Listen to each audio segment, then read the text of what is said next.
Okay.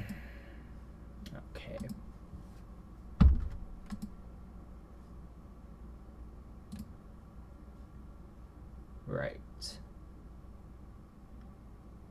What? Perfect. That only took 2.5 minutes. Finally live on YouTube.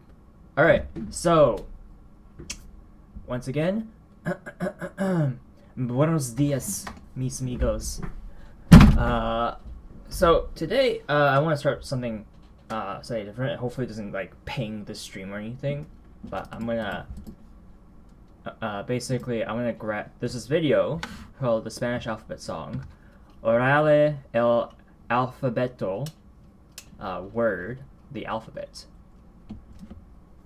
Hello, Sako Shizuko. Welcome back. Hello, senpai of crime. Hi. Welcome. So, I'm actually gonna start with a video today. Probably not allowed to show this on stream, but that's never stopped me, right? As long as it doesn't get my stream taken down. What is this? Oh, right. It's whatever, right? I mean, I don't know if I can show video though. I think video is gonna ping my stream pretty quickly. And I don't really feel like getting my stream taken down. So let's just right, I have my notebook here. We can try to follow along with the alphabet song. Using the alphabet we've written down last week. So let me just see if I can zoom in a little more here. Yes. Just like that. We have so we see this, yes. It's gonna skip some of these because like the CH, even though it has its own pronunciation, it's not really part of the alphabet song. I'm assuming just like the double R's, it's something you just gotta learn as time goes on. So you have a question, please. We're in a classroom setting. Ask away. If anyone has questions, ask away. You're free to ask. No problem. No problemo. So let's. I'll answer it after, or probably in the middle of the song, maybe. So let's start listening a little bit. Uno, dos, tres. A, B, C, D, E, F, G, H, I, J, K, L, M, N, N, O, P, Q, R, S, T, U, V, W, X, Y, Z. Okay, so then they just repeat. That was really fast. So let's half time this, so that we have twice the amount of time to slowly go through this. How do you say mashed potatoes in Spanish? Good question. Mashed is machacado when used for masculine words, or class 1 I'm going to say class 1, class 2. Class 1 refers to what's known as the masculine words, and then class 2 is what's known as the feminine words. So through old teachings, they split word categories into masculine, feminine, and neutral, or neuter, not neutral, neuter words. So those are the three classes. German has all three. English has none. They took it out. Old English used to have class 1, used to have masculine, feminine. I don't remember if Old English had neuter, but as English changed throughout time, they took out the whole class system for words. Spanish and French still use masculine, feminine, which is class 1, class 2. So we have machacado and then machacada. So what's potato? Potato. or potatoes because, well, plural. Papas, papas. So let's actually, perfect time to use our notebook, right? So let's start with our noun, potatoes. We can write that here.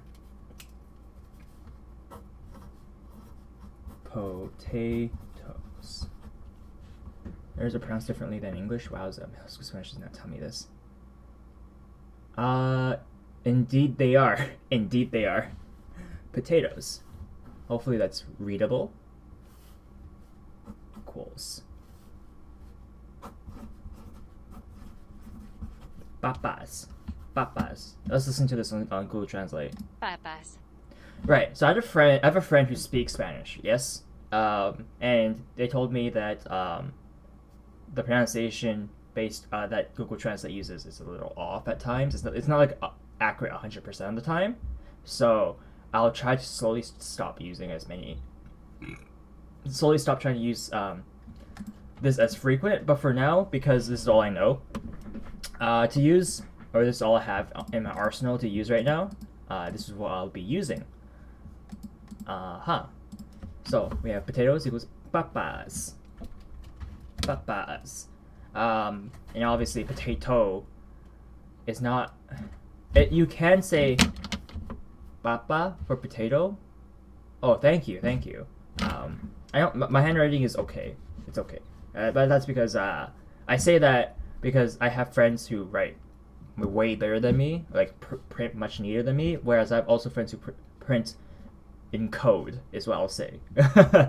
I think we all have that friend who writes in code and you're just trying to decipher what they're scribbling. But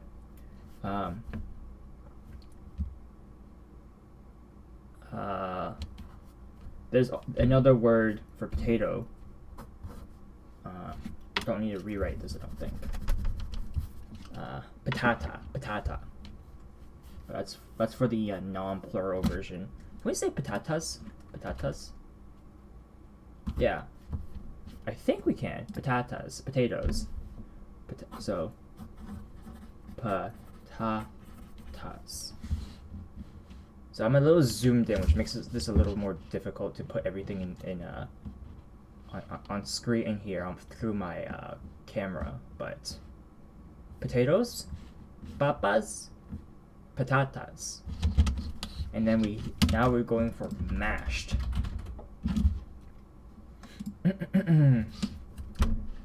So because potatoes, it looks like it's taking a class 2 suffix.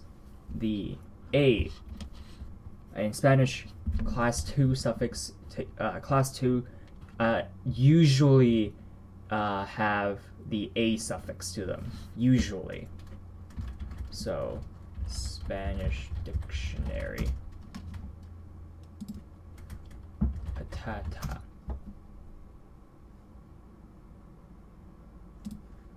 It is a class 2 noun. So in that case, for mashed, for example, which is mashed is the verb machacado. So mashed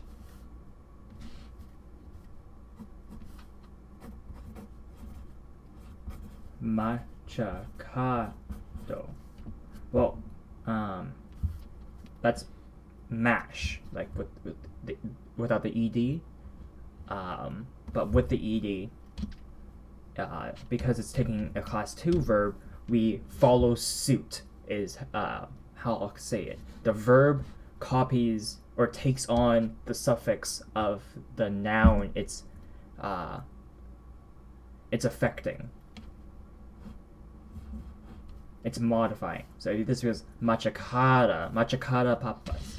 So mashed potatoes.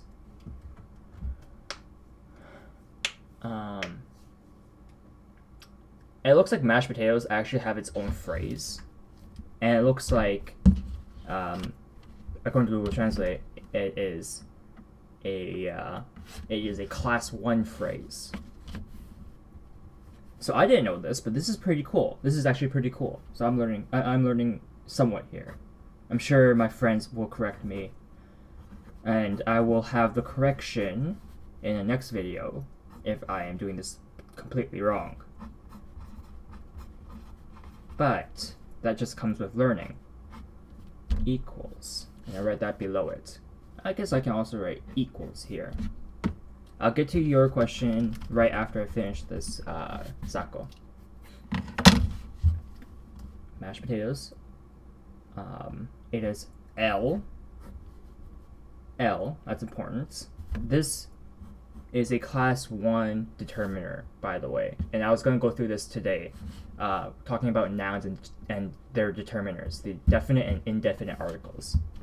But for right now, L. Pire. El puré de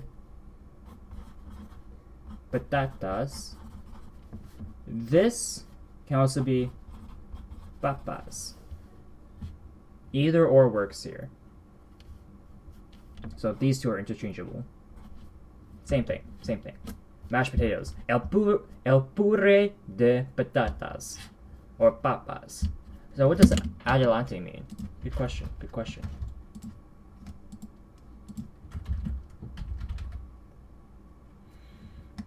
Adelante is an adverb. So we kind of have that down in the chalkboard, seeing as I have the image. So let's change this to, right. Rename this to this. Alright. So let's switch this over to equals. I'll put this on the chalkboard. Although it is a little large, but no, it's not perfect. Hopefully that's legible. Maybe not so much. I'll put it directly on the chalkboard. So I'll move these to the side. Adelante means ahead. It is the adverb ahead, or forward. And I think that's a nice name for a textbook. It's trying to like put you ahead, essentially, and it's also, I mean.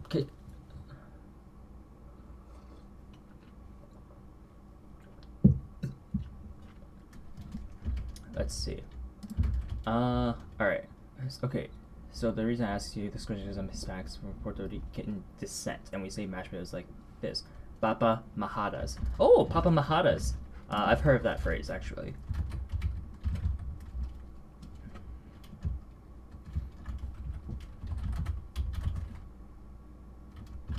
That absolutely also means mashed potatoes. Senpai of crime. The big difference here is that I am not native to Spanish at all, so I can only rely on my resources I have on me. So mashed potatoes, one way of saying it is el puré de patatas, and I apologize for my terrible pronunciation. I'm working on it. I also have a friend who's always talking to me about how it's like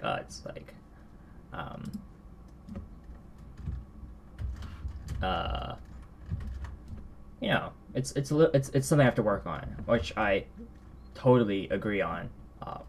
I feel if I didn't have to work on it, I probably wouldn't and focus on other things. Yes, but because I feel like I need to work on it, then that's why I'm doing what I'm doing right now.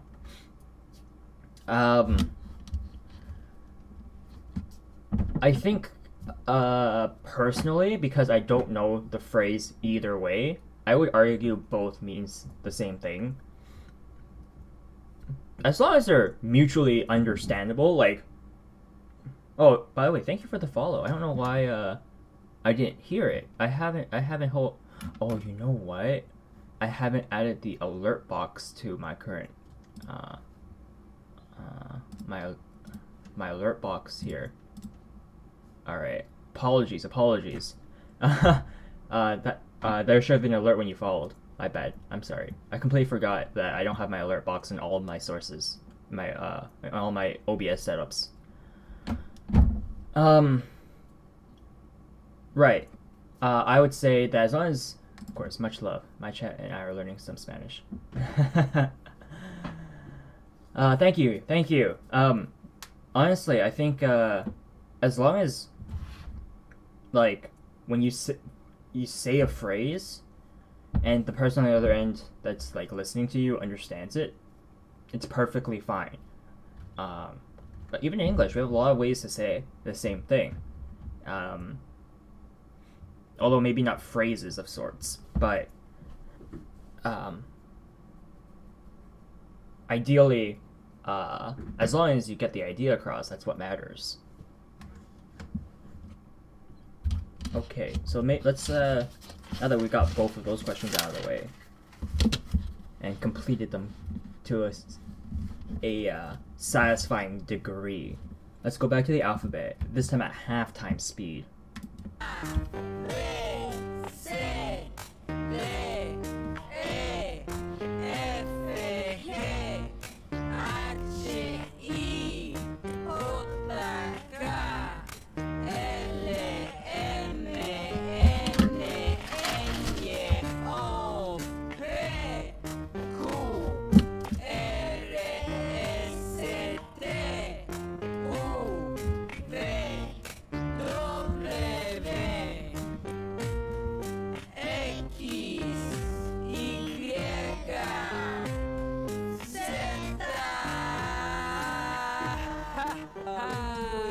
Alright. Sako, no need to apologize. I didn't say anything because I didn't want to interrupt the song. Even though it was kind of grating on the ears, I apologize for that. I just wanted to be at halftime speed. I said it at the beginning of the stream. I don't know if it was cut out because of YouTube being YouTube, but there are no questions not worth asking. You have a question, you ask your question. I'll answer it whenever I can get to it. I'm not going to be the fastest at this, so hopefully we're not expecting immediate replies. But ask away. I'll answer them as I see them. So, cheesy.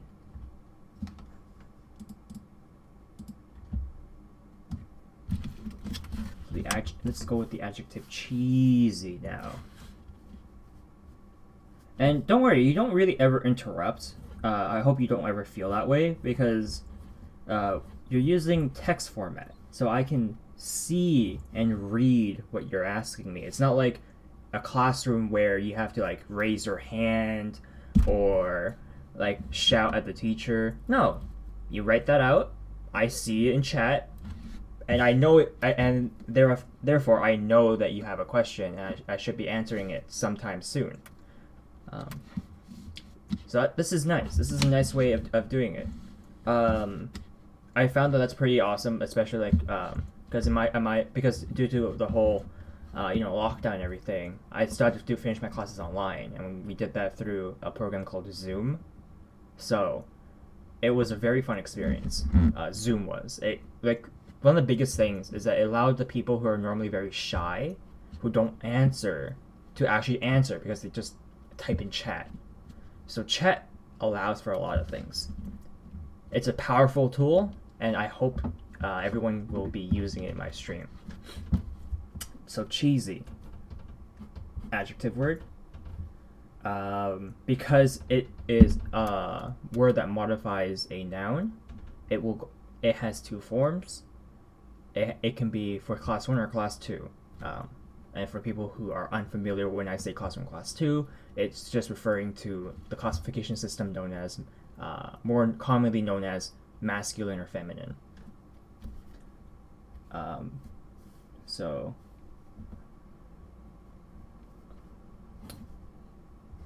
ka, se, o, so or sa.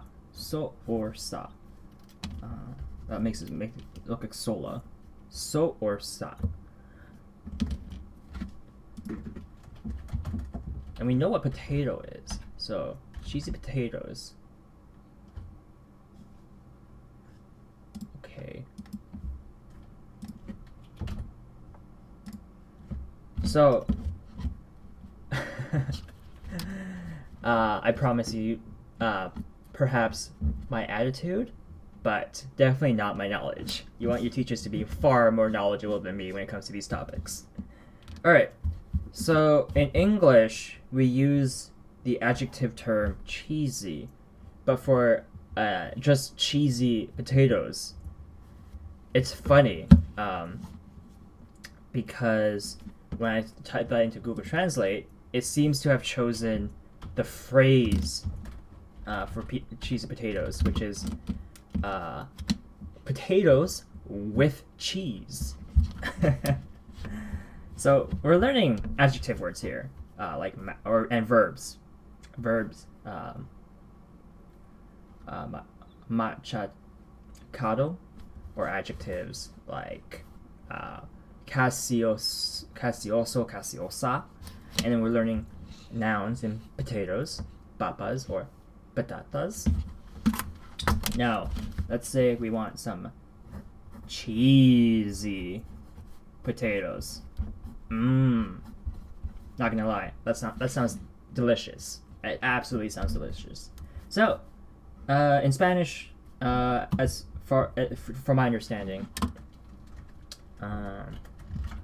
Spanish to English. I'm sure there's like more specific than Google Translate. Spanish, yeah, the Spanish English dictionary and translator translates Spanish or English. Cheesy potatoes. And yeah, even here where the Spanish dictionary, it is a phrase. So this isn't like two separate words, it's a whole phrase. And the chosen phrase here is patatas con queso. Patatas con queso. Queso. Patatas con queso. Yo, this guy's voice is it says it's translated by Microsoft, so this is the Microsoft voice. Patatas con queso. Patatas con queso. Patatas con queso. Patatas con queso. Queso. Patatas con queso. Potatoes. Word by word, potatoes. Con is the Spanish word for with. Potatoes with cheese. Queso is cheese, which I should probably write here. Cheese. Another noun for us to use.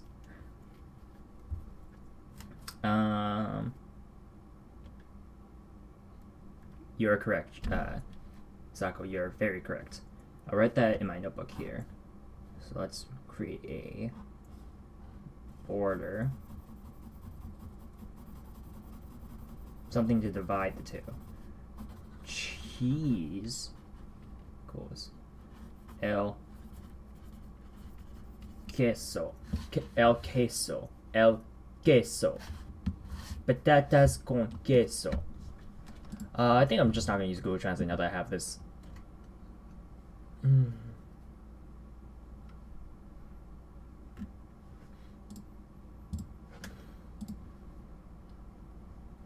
Alright.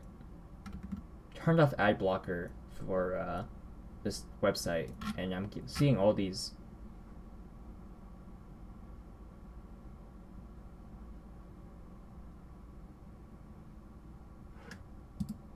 I don't need. Alright, looks like that was a mistake. That is absolutely a mistake. Turn this back on. Alright. You wanna woo your Spanish friend. I love you. I will say, especially with stuff like this, try to learn some context for what you're saying too. Because certain different cultures, so the language spoken, will have different levels of affection towards one another.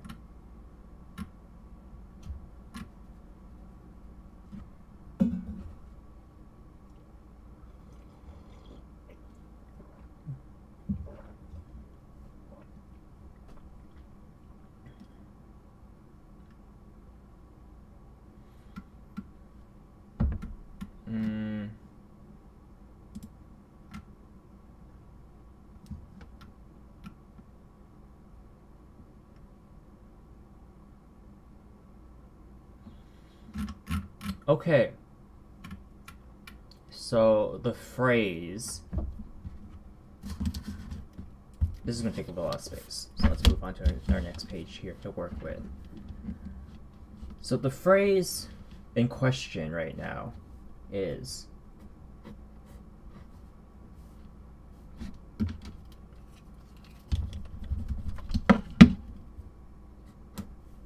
I love you. Now, how would we say this in Spanish? Okay. That is the question here.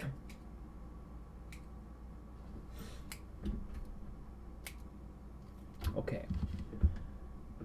So, there's actually a lot. And it's actually split into two ways. Two overall methods.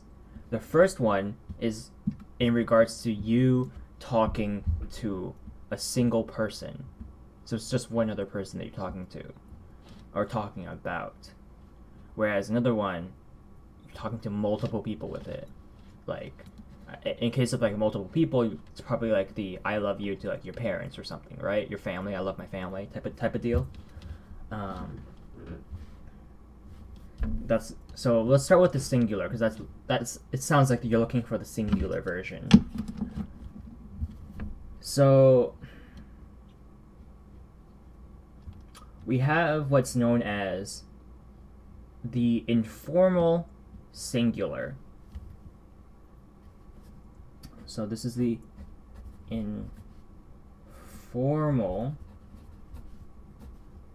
singular. Probably someone that you're very close with. I probably should.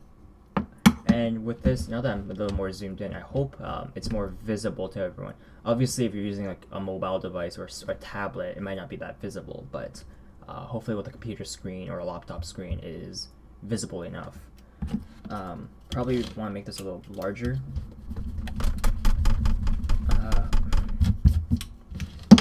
So.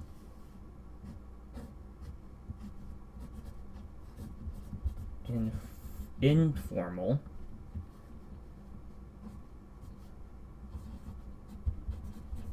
singular. My assumption here would be that because it's informal, you use it with someone who you're more close with. And a singular, being singular means you're talking to a single person. In this specific case, we would use the phrase Te quiero. Te quiero. And let's have a listen. Te quiero. Te quiero. That's wonderful. Listen to that. Listen to that. Let me up the volume here. Listen to this. Te quiero. Te quiero. Te quiero. Te quiero. Listen to that. Te quiero. Te quiero. Oh, by the way, this is the Latin American pronunciation. We have the option to switch over Te to. quiero. Te quiero. You can listen to the Spain version. Notice the difference here. Te quiero. Te quiero. Versus. Te quiero. Te quiero. There's a far more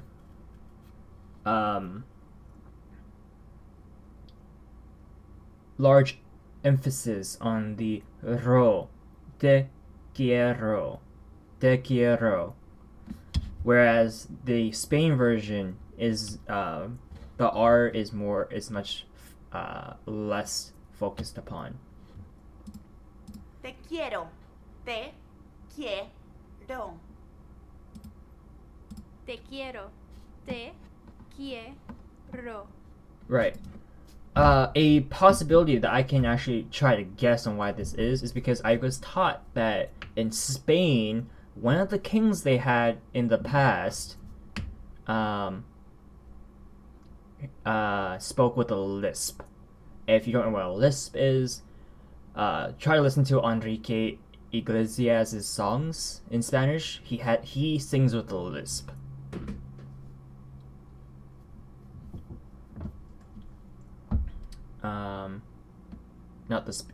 Not Spain, the other one. Te quiero. Te quiero. This is Latin America. Te quiero.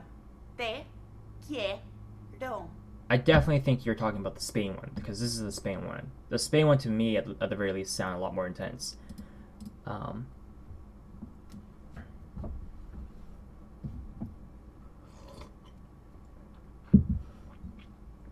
So, you can probably say to your friend that you want to woo, te quiero,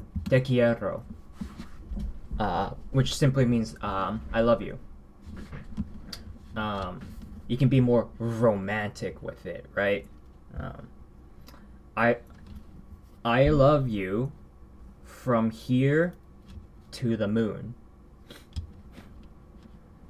So this is the example given here, this phrase on this Spanish dictionary site. But before I go any further, since I've used this video on YouTube, I have to, at the very least, add it to my description. Alright.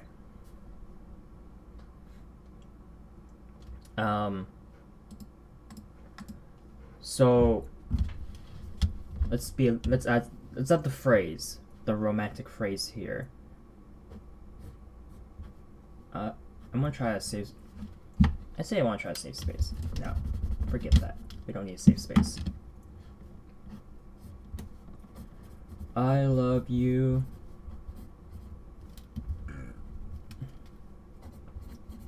From here to the moon. Right, so something like this, you'll never catch me saying in real life. Something you'll probably hear in a movie or whatnot, but yeah, very romantic. Sounds like someone who has like a thing for romance movies, right? In my opinion, anyways. I don't watch many movies, so I don't even know. I love you from here to the moon, and it's actually a pretty close one-for-one translation.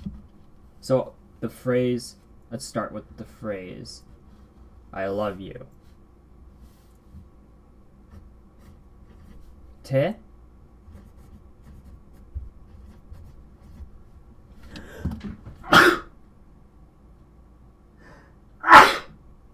Excuse me. Oh, man. That came out of nowhere. Really, it came out of nowhere. Man, was not expecting that. So, te quiero is I love you. From, in Spanish, we say de. Stop breaking. Here. Aquí. Like aquí. De aquí a la luna. And doesn't that sound romantic? I don't know why, but the moon just sounds romantic. Thank you, Sako. Thank you. Gracias is how we would say that in Spanish. So, gracias. Gracias, mi amigo.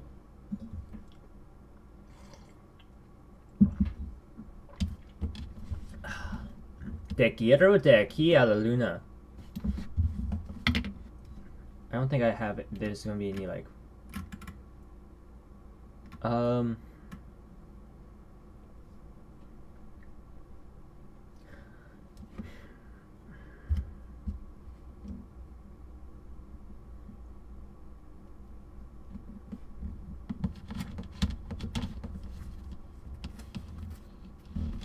probably something people would use more in like just due to context being easier to achieve.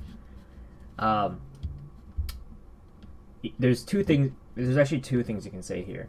You can say, "I love you more than anything in the world." So let's say, "I love you more than anything in the world." Te quiero de aquí a la luna. Correct. If you're writing it out, by the way, the I in aquí, there's an accent on it. So instead of a dot like the normal I, the dot's replaced with the accent. Just take note of that when you're writing that out. I know with the keyboard it's going to be more difficult to do that kind of thing, but just remember that that's a thing. So here we'd say te quiero, which means I love you, más que, more than, más que, nada, en el mundo.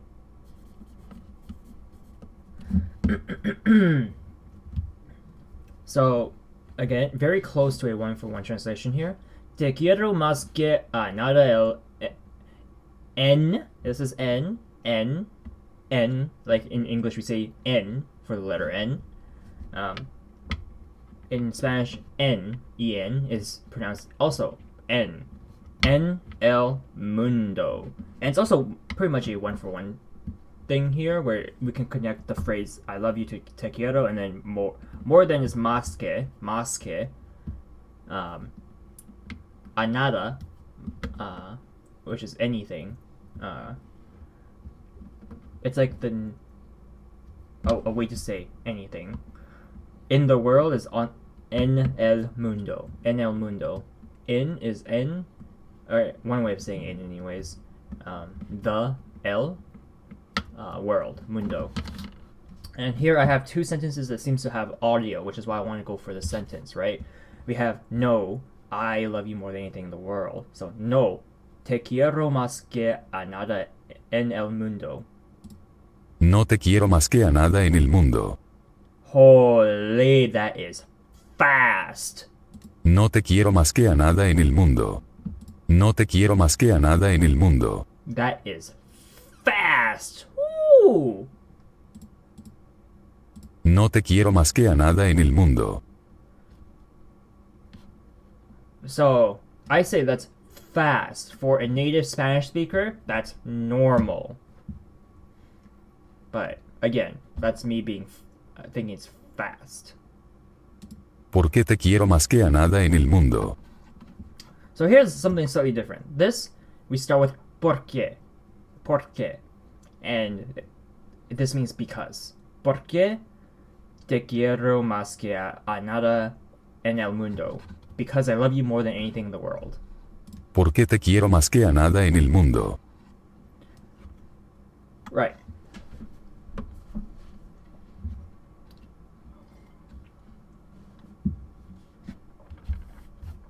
So, those were the two sentences I wanted to show for this phrase, for the I love you bit.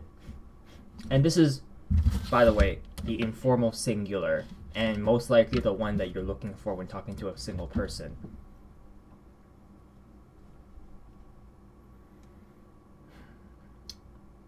Hola otra vez.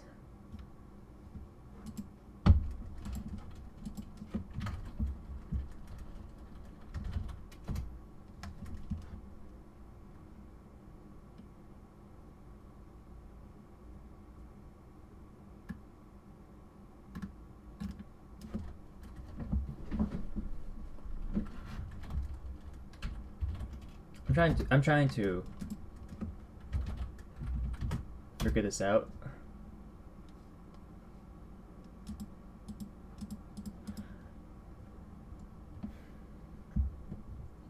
Oh. Let's see.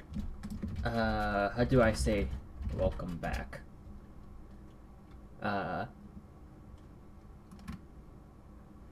Bienvenido de vuelta.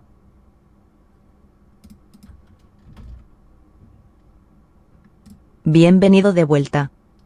Bienvenido de vuelta. Bienvenido de vuelta. Bienvenido de vuelta. Bienvenido de vuelta. Welcome back, senpai of crime.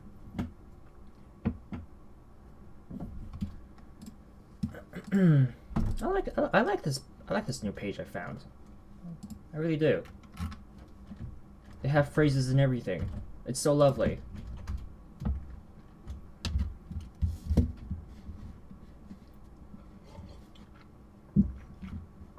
Okay.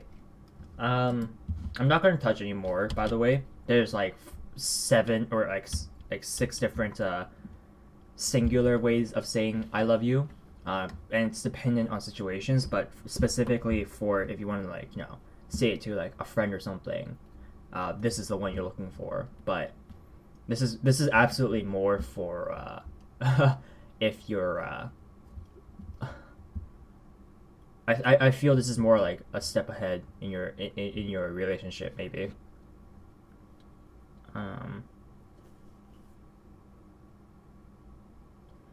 So that's cool.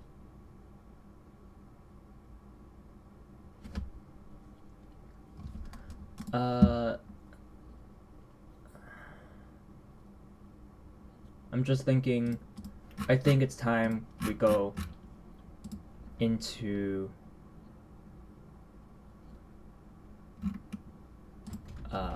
what I had slightly planned for today. Slightly planned.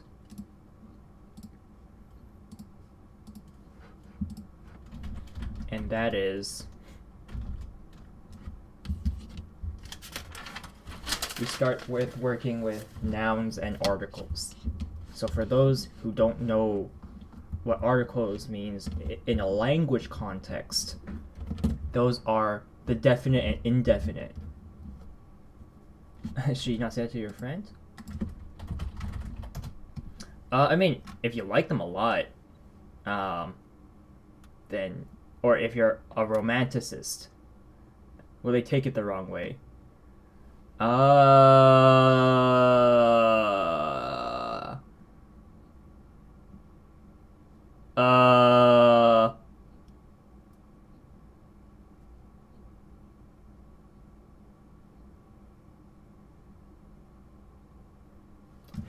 Okay, let's go back for a second then.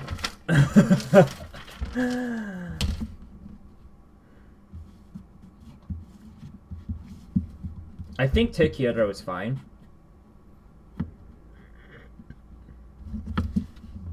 I think te quiero is fine. I really do.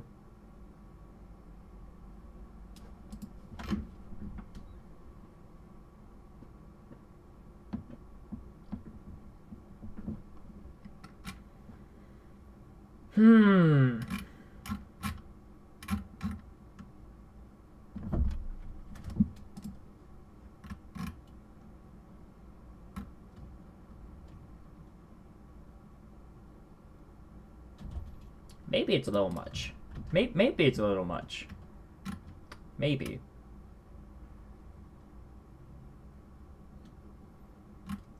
Perhaps.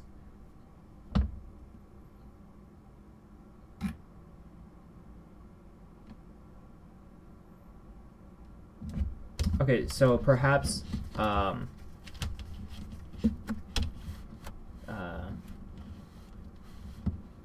gracias, senpai of crime. Gracias.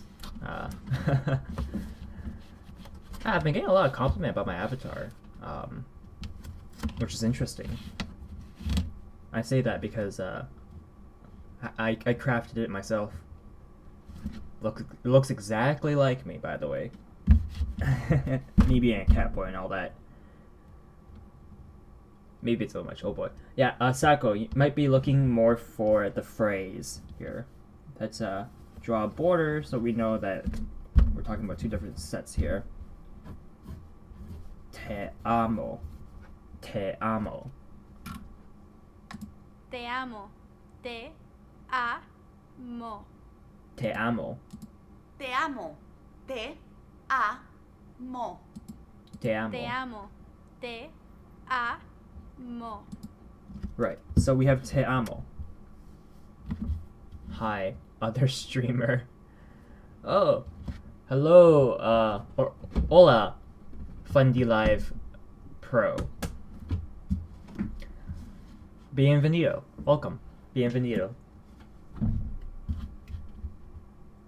So, Sako, you probably want to use te amo. Based on what I'm seeing here, te amo is used in the context of saying,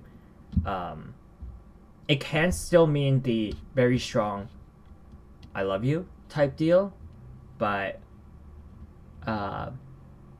like, for example, So te amo más que nada en el mundo. Soph, so the person's name is Soph, S-O-P-H.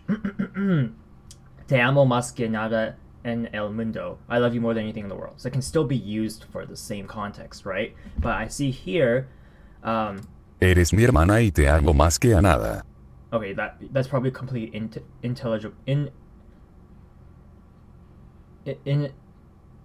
Not non-intelligible to people unless you speak fluent Spanish. But here it's saying, eres mi hermana y te amo más que a nada. You're my sister, and I love you more than anything. So, unless I'm misunderstanding this, and this is this somehow entered incest territory, which I hope it has not. Oh boy, I just said a flagged word. YouTube, don't. I didn't mean it. Don't flag me for that, please. please, I didn't mean it. So unless it goes into like really bad territory, which I hope it's not.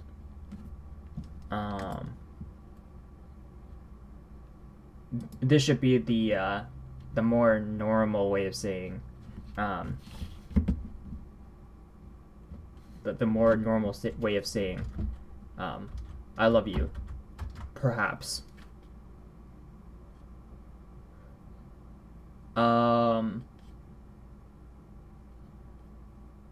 Because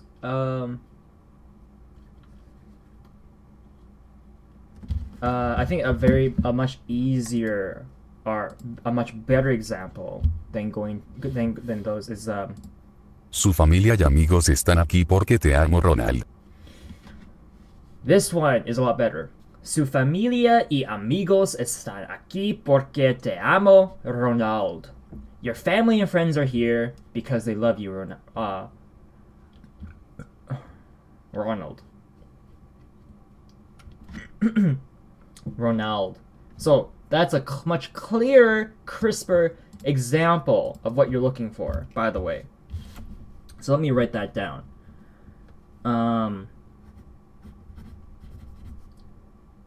Your family and friends are here because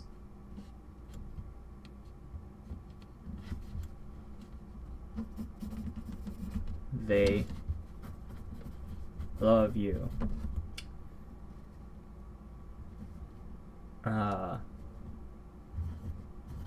Su familia y amigos están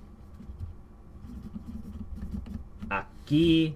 I'm writing off screen, but I'm running out of space as well. Porque te amo. Te amo is I love you. Te aman is they love you. Ah, right. So Sako was asking about how would you say I love you, because he's trying to be a little bit of a romanticist. So I went for a more one-to-one approach. I also see here like los quiero, las quiero, los amo, las amo, for plural here in the dictionary. But yeah, I totally believe you. Te aman. There's got to be agreements, right, with who's speaking and who are they referring to. What does e mean in the sentence you just wrote? Oh, right. Let's go through this. Let's break this down. Your family and friends. Su familia y amigos. Y in this context is and. In Spanish, the way you say and is simply the letter Y. Y amigos. Or we just learned it in the song, the alphabet song. It is such a difficult letter to pronounce. Igregia.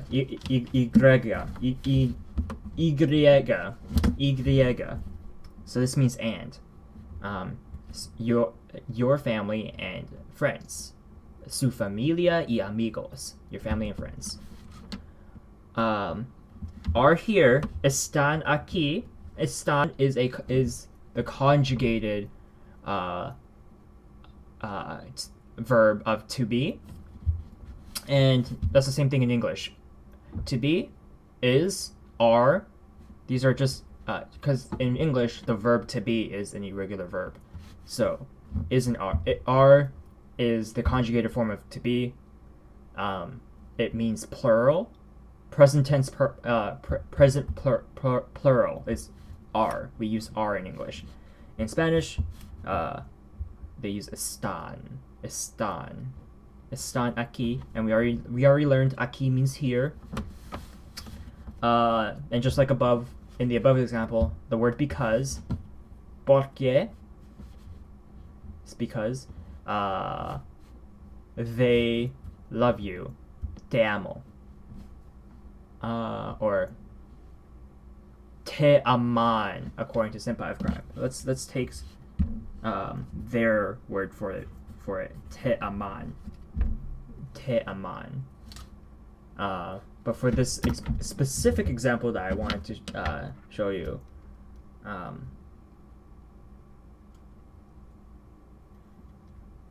I think, or at least in the example in this dictionary, they have just te amo. I'm not sure if it both works, but probably. That's a big probable.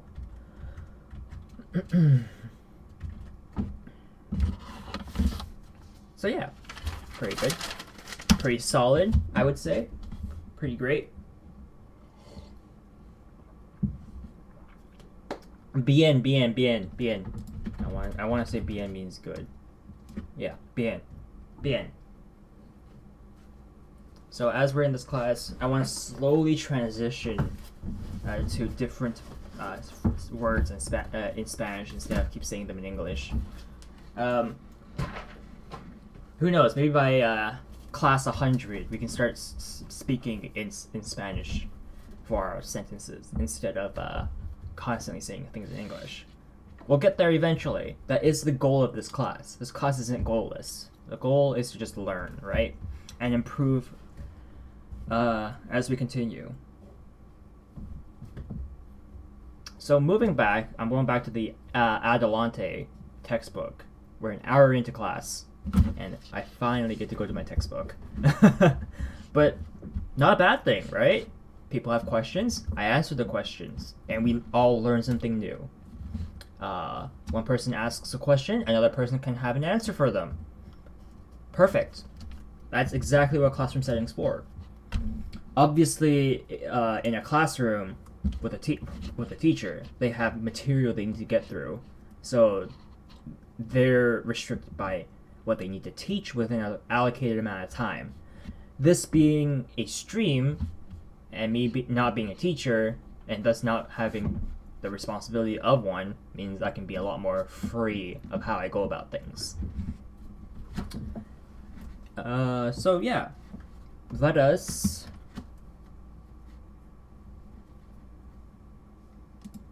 I don't know actually how many people actually know Probably I'll probably end the stream with a song. Uh,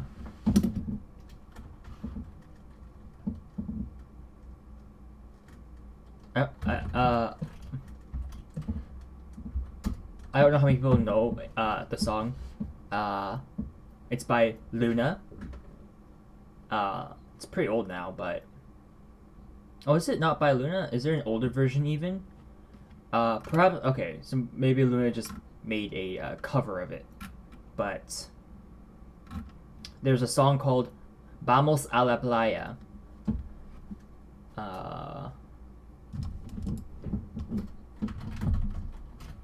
So hopefully people I'll maybe some people know what it already means. Maybe some people have heard it already, but I'll get to that at the end of the stream. So that's something to look out for. Look forward for. So let's start with today's topic, which is nouns and articles. So what are nouns and articles? Well, nouns, everyone knows, is usually the subject or object of a sentence. So the topic that we're talking about normally, not always.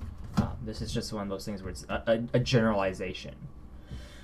And article, perhaps that's not the most apparent thing to most people. But if I say the indefinite and the definite article, I'm pretty sure people will start understanding that more. Cuando es mi descanso de clase? Tengo hambre.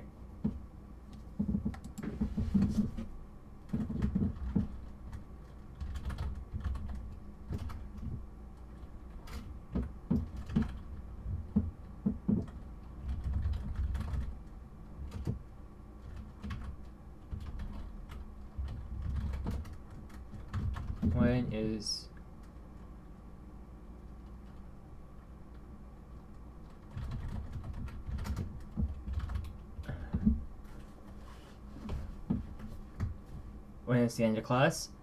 I mean, it's a stream, right? And this is my class stream. You can eat while watching, you know. I mean, other than that, you can check out whenever you wish, and grab some food. I'm having coffee right now. I guess coffee has been normalized for classroom settings, but in my uni classes, teachers don't mind if you're eating as long as you're quiet about it. I shouldn't say teachers, professors. They earned that title. Professors. Right, so nouns and articles. So nouns, being the subject or topic of a sentence, and then articles being the definite or indefinite. So the, which is the definite article, or a, or an, being the indefinite article.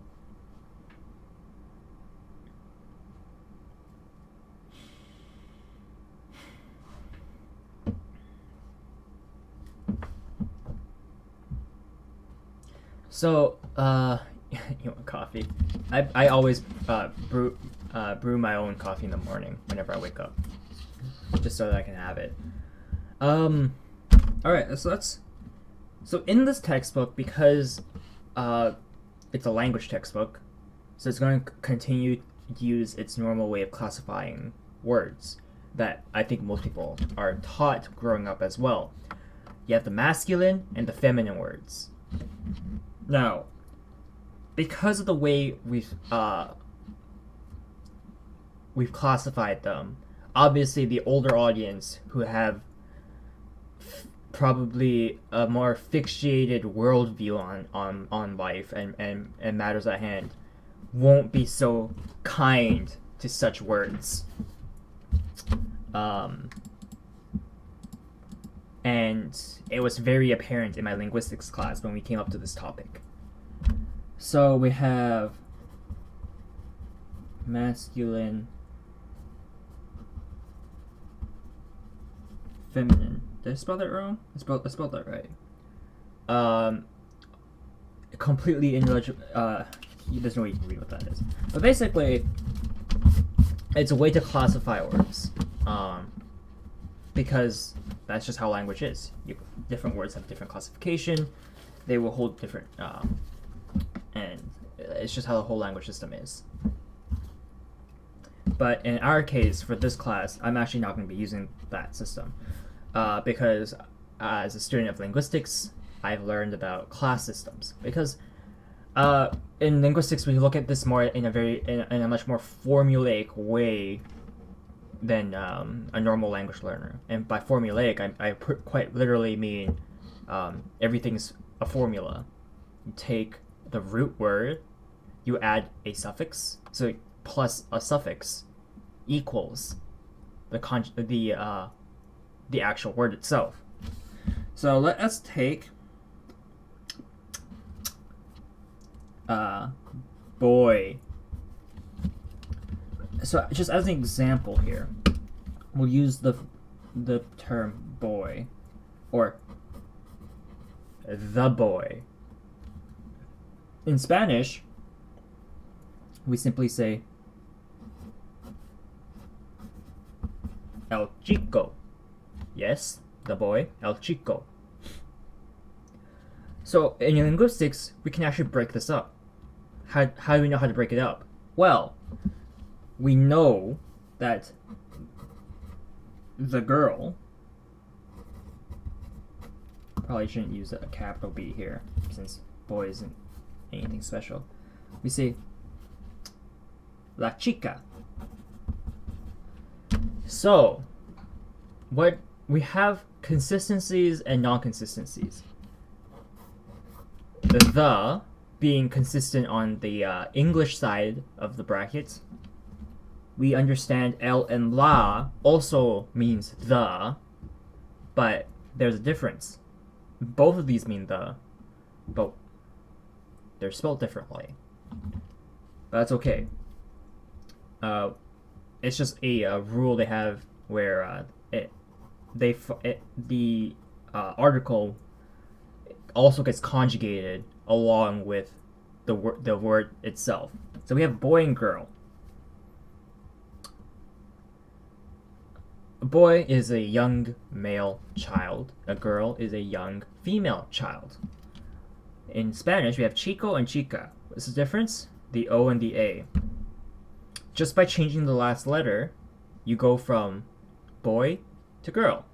So, as linguists, we see the root word is chick. And then we see that you either add an O or an A. Cheek ko for boy, chica for girl. So in linguistics, we see this as a formula. You take our root word, we coin this as the root word, and then we add a suffix. As I said, we add a suffix, the plus sign. We add one of the suffixes to the end to create our word. And that's an example of how we see things in a more formulaic way and how everything's a formula. And learning it that way, it's a lot easier for me because everything, instead of things being like, oh, it's just pure memorization, right? No, you can break things down further and understand things in a simpler way. Maybe a formula isn't the best way for a lot of people. Maybe straight memorization is. But for me, math is something that I like, and formulas are your best friend. So that's why in math class, everyone's always like, memorize the formula, forget about the numbers, because the formulas will take you far, far, far, far ahead than just the numbers alone. So that's why I'll say, as a way to simply label these classes, we'll have the class A, class B. We'll have the first class, class 1, class 2. It's just, instead of saying masculine and feminine, which people like to associate with sex and gender, it's not that. It's just not that.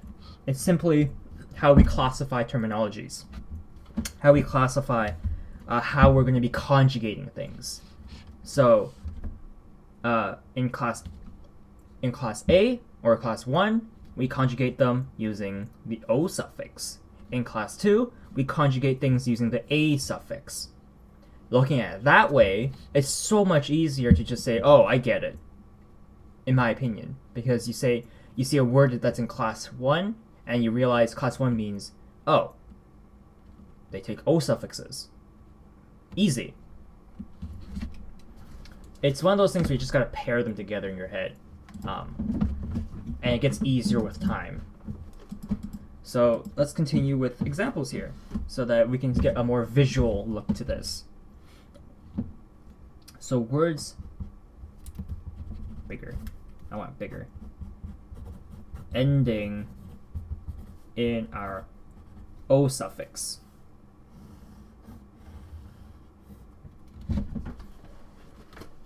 So obviously I went through our first example, Chico. Another one that we have, I should probably have the article here too, since that's also part of the topic.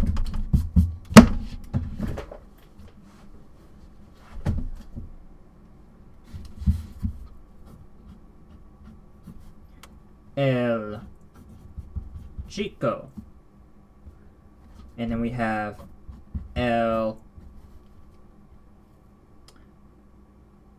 Pasajero.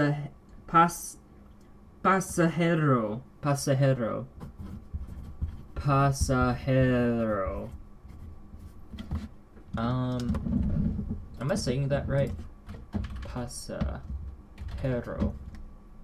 Pasajero.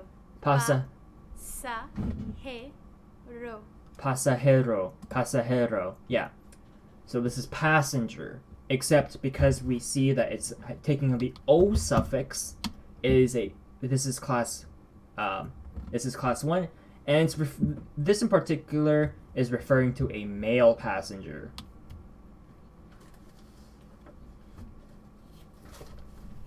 And honestly, the way classification is, and because of how frequent these examples are as is, it's why people just kind of go and assume that,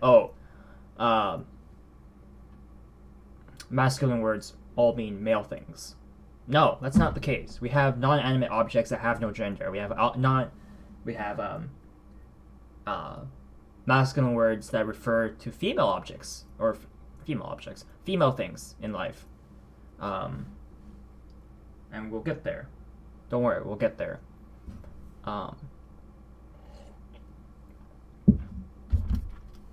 So once again, the boy, the passenger, but more specifically, the male passenger.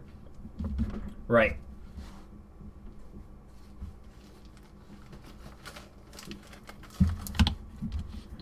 So,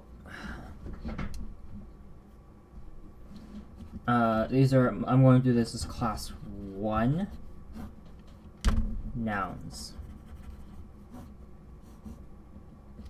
Or we can even say, no, we can say class 1. It's fine.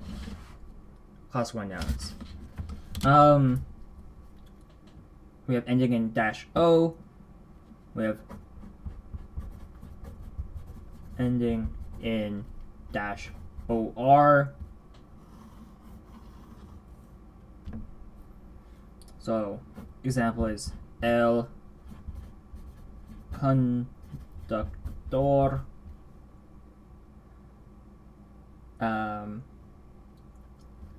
and this is a the male driver, and el profesor. So remember these endings here, and the male teacher.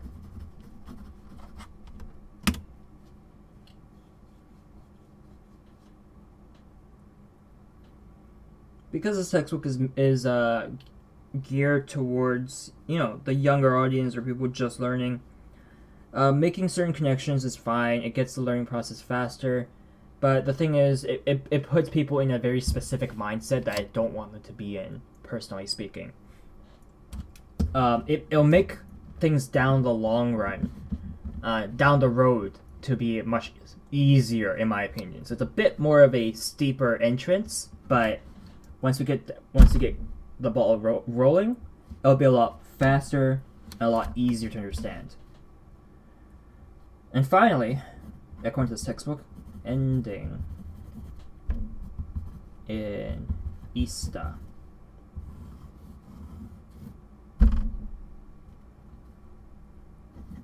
El turista.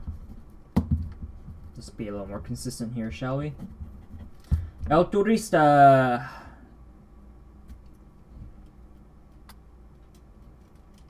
Oh my goodness. I wrote the English turista. Turista. And this is also the male tourists.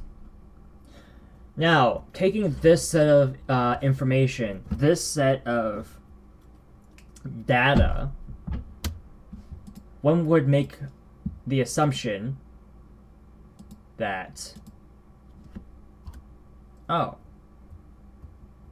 these simply all mean male.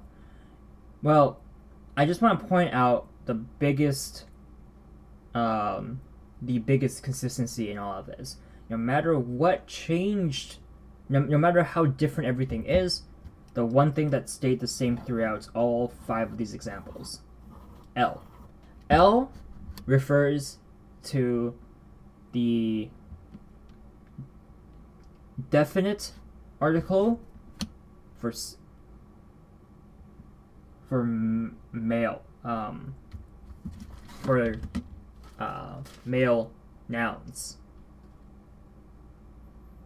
I'm trying to remember if there's a plural for this. Probably. Les and las. I want to say it was.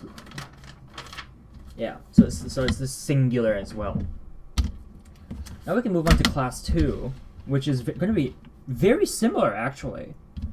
Class 2. We have.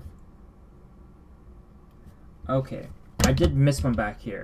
We have one more example. I don't want to miss this because it's very important.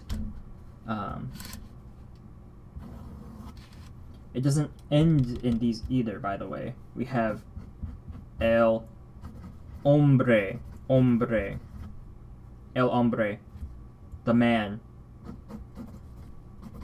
Notice how it doesn't have any like easy indications of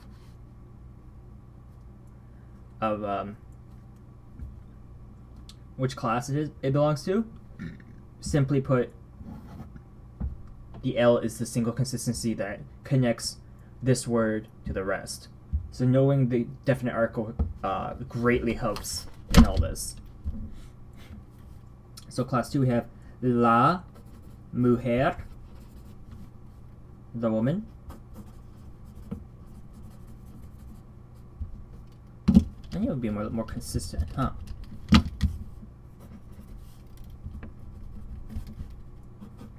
There. Consistency at its finest. La mujer. We have ending in -8.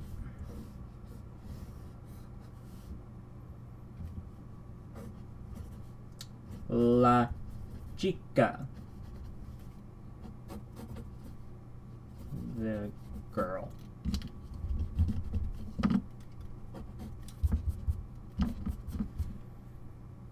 Right. So obviously people will make that connection with the A, right? And then there's la pasajera, the female passenger.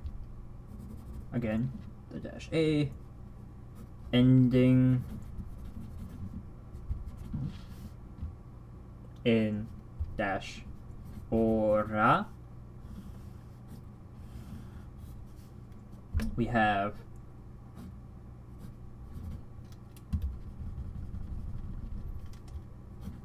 la conductora,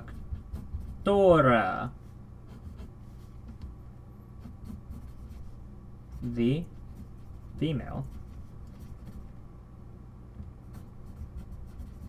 driver, the female driver. La profesora, the female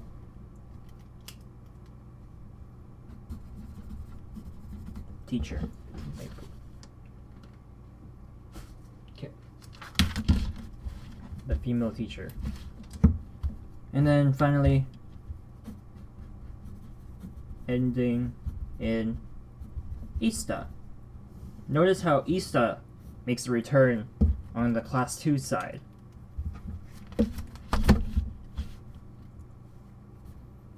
Once again, we have la turista.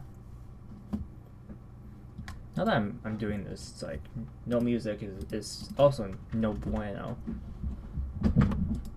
So let's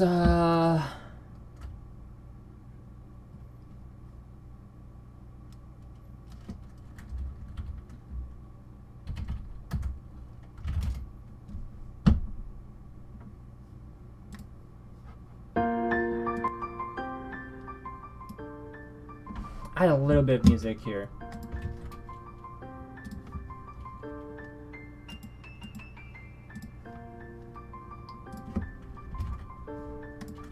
Okay. Because I know my lecturing will get very boring very quickly, which it probably already has. And this means the female tourist. Shouldn't be S, tourist, singular, not plural. So notice the biggest thing here. The fact that turista, ista, stay the same. But what's different? The las, a definite article. It's a combo deal. It's definitely it's a combination of things. The female tourist, well, la turista. How do you know it's the female tourist? And not just... If we say turista, do we know if it's male or female? No, absolutely not. Turista refers both to male and female tourists. Or a female or male tourist. How would we know if it was male or female? The indefinite article, or the definite article. This is why we need this. It's a especially for words like turista, where it's the same for both class 1 and class 2. How do you tell if it's if you're referring to a male tourist or a female tourist? It's entirely dependent on which article you use.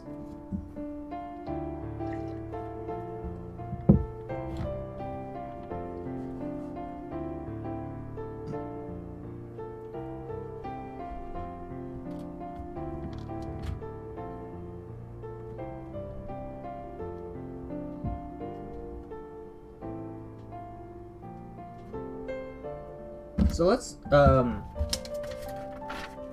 look at a couple more words that act like the same as turista. Hoven.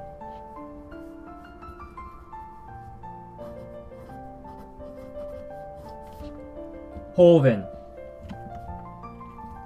which is youth, youngster, as some might call him. So, youth, referring to a person, youth type deal. Hoven, or young. Joven. Joven. Ben, joven. Joven. Joven. You can hear in the Spain, in the Spain pronunciation, that it has more of a glottal sound to it. Hochben, hochben, hochben. So young.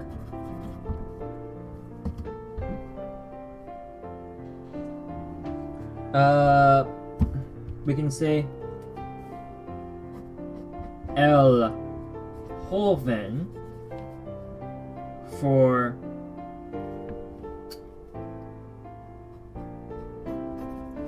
the young boy. Wait a second. Where did boy come from? I don't see Chico anywhere. Joven being a adjective word, when we say El Joven, we suddenly change it to a noun, and it refers specifically to a young boy. Likewise, La Joven.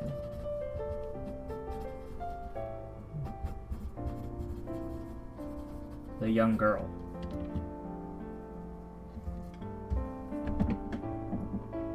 Here, we see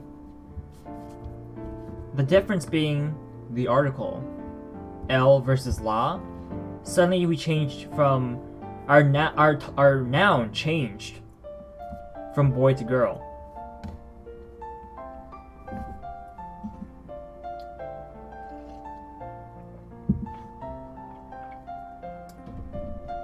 So in Spanish, articles are very important.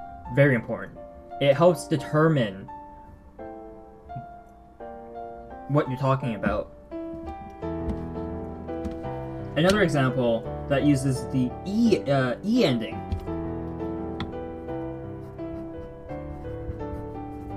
Estudiante, estudiante, student.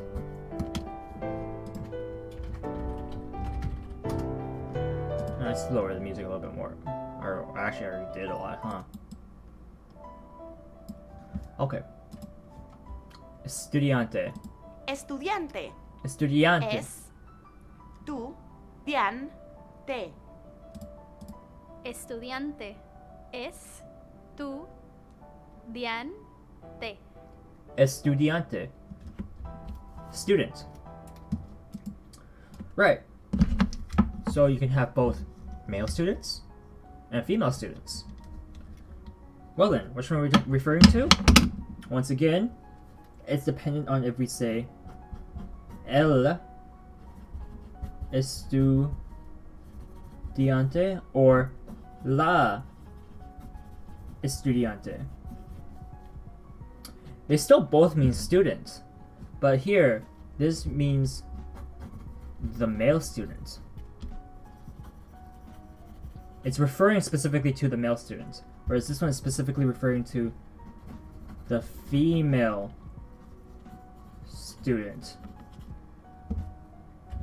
And you don't get that from the noun itself in Spanish. You get that specifically from the article.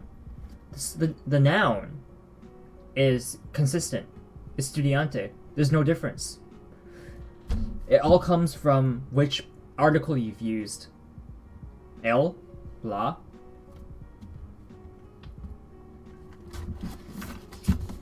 So that's pretty important to remember.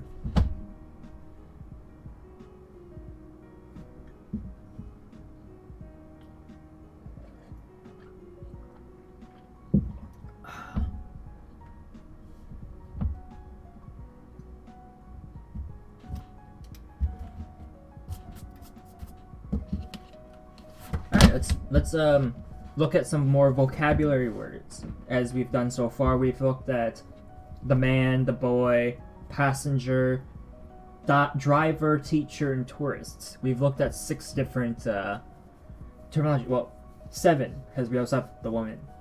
12, I should be saying. So the woman, the girl, the female passenger, the female driver, the female teacher, the female tourists. So we have 10 words that can technically be dropped down to 5, by the way, because we have the passenger, male, female, the driver, male, female, the teacher, male, female, the tourist, male, female, and then we have the boy, the girl. and then the man, the woman. So we have 2, 4, and then so it's like 8 unique, 7 unique. Hombre and mujer are very different spelling, but chico, chica, pasajero, pasajera, la conductora, el conductor, la profesora, el profesor, la turista, el turista. They're very similar in spelling.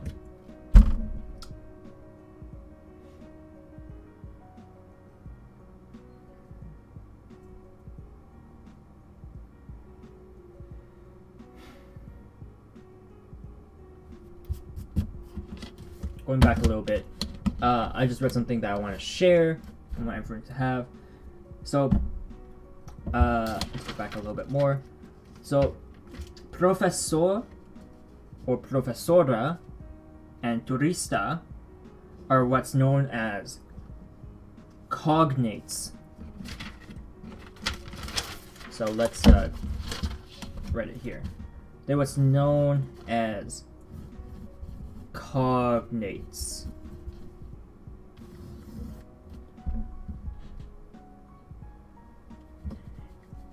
Which is basically a fancy word that means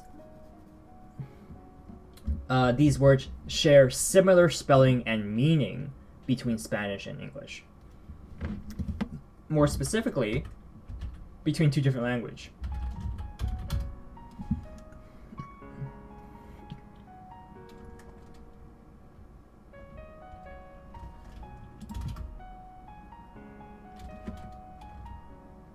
It doesn't have to be specifically Spanish and English, but that's what a cognate is.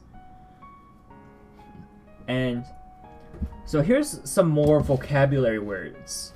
I don't have space here, so I'll use it on this back side that we just worked on for this. Here's some more cognates for everyone to work with. La, ad, mini. Ooh, my spelling is just getting worse and worse, huh?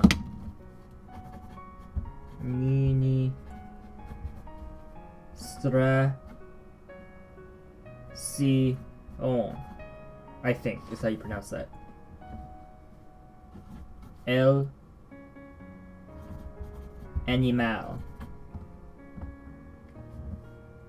El apart. Right neater me. Right neater Tsubasa. Come on, buddy. El apartamento. El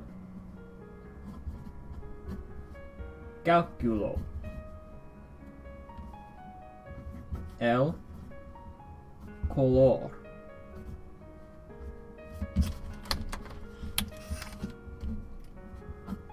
La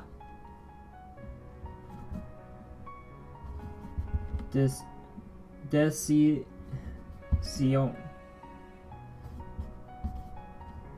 I'll go through all the pronunciations properly afterwards. I'm going through how I think it's pronounced. La historia. Historia.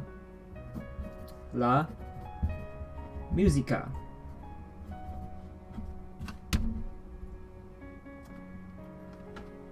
El, put a comma there to easily separate it for people. Restaurant.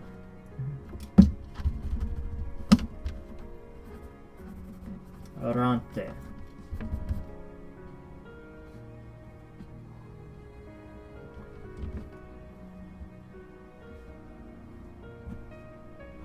El, la, secretario.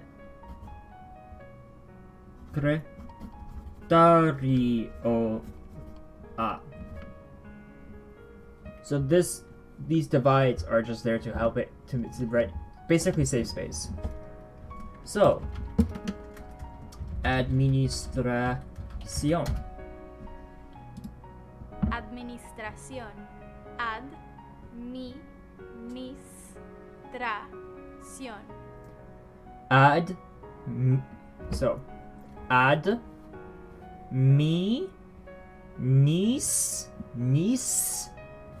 tración. Administración. La administración. Administración. Administración. And here's my example of a lisp right there. In Latin America, without the lisp normally, sion. Here it's administración. Yeah. And they're both correct pronunciations, by the way. Administración. Administración. Administración. La administración.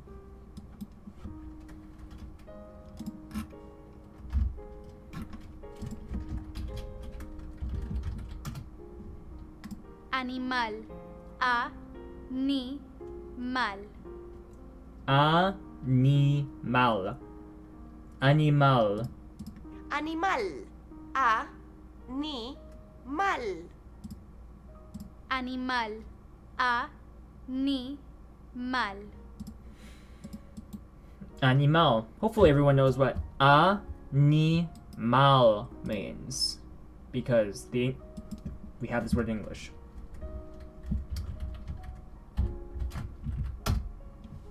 Restaurante. Restaurante. Restaurante. Restaurante. I put my rolled R, my trilled R wrong location, but yeah. Restaurante. Restaurante. Restaurante. Restaurante. Restaurante. I'm trying to trill my R here. I don't get it. Restaurante. Restaurante.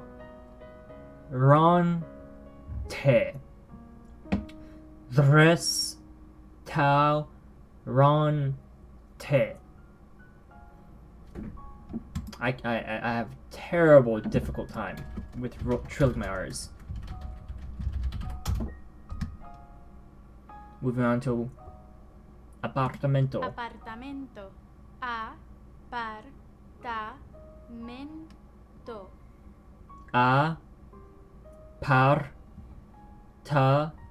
Apartamento. Bienvenidos, Murilo.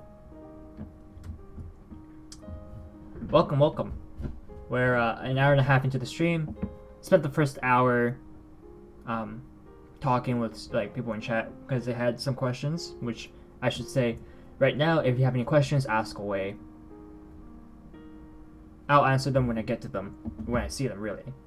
I'm a little slow on answering those, so please bear with that.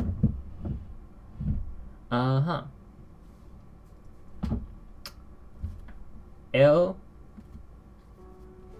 apartamento.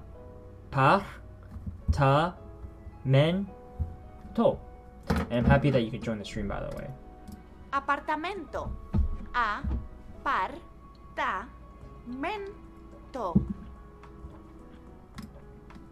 Apartamento. Apartamento. Apartamento. Apartamento. Apartamento. Apartamento.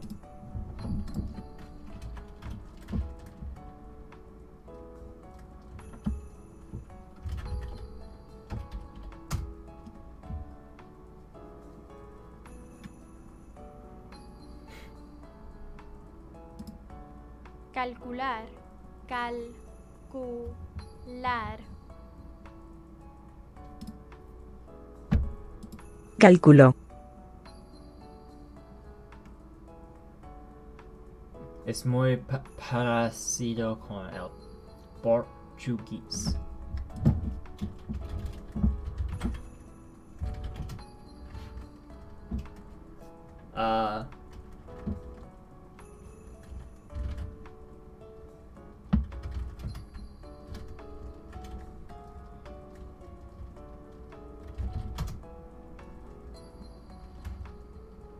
Cierto.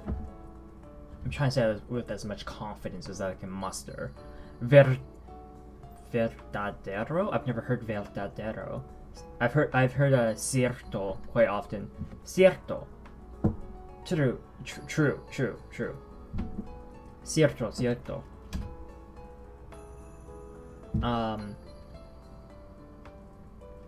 Yeah, perhaps you can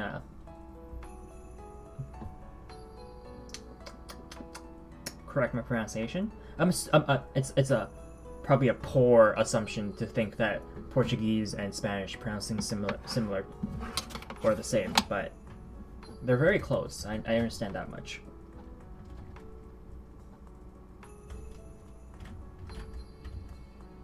Calculo.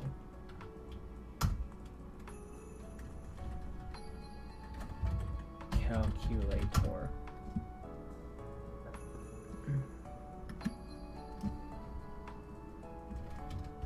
What is this word?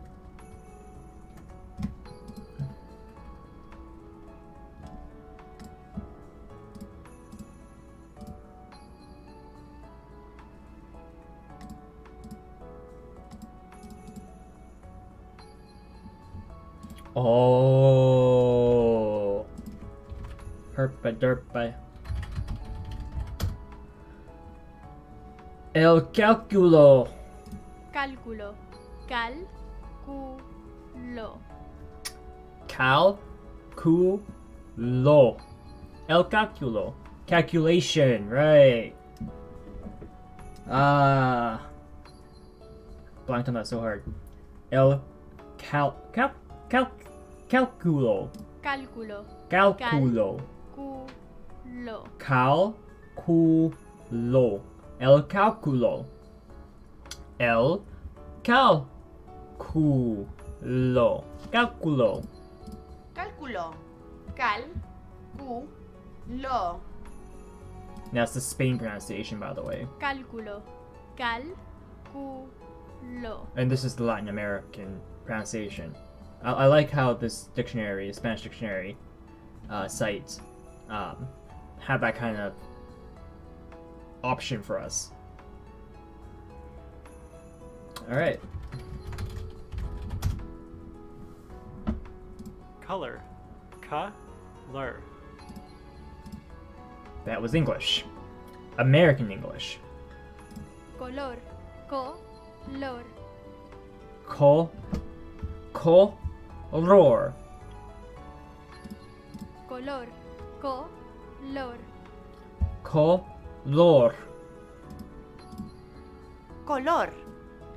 Color. Color. color, color. I think it'd be pretty cool if for you, Murilo, to maybe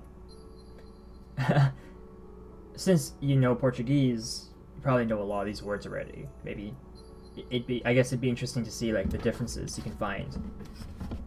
Considering that I'm using a lot of very simple and basic words, right?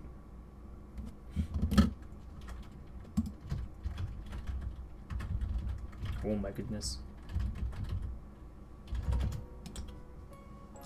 Decisión, decisión,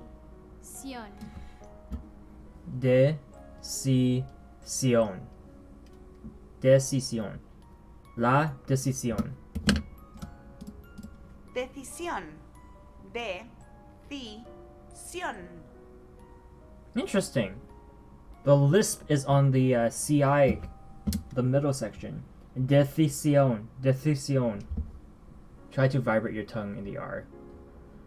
Yeah, no, I have a terrible time trying to trill. It's the term for the vibrating R sound.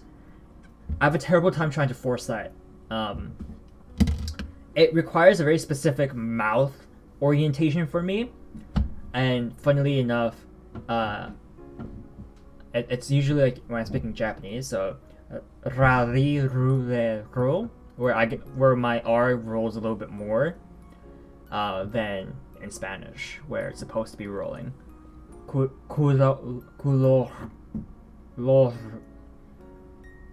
Like I just don't have that built into my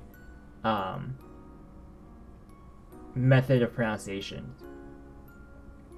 It's something that comes with practice, so I'd love to practice more with it, essentially. Decisión. Decisión. Let's go back to one of the ones that we have the R. Let's go to color. Color. Co- Color. Lor. Lor. Lor. No. Lor. Lor. Lor. Lor. Lor. Lor. Difficult. Quite difficult.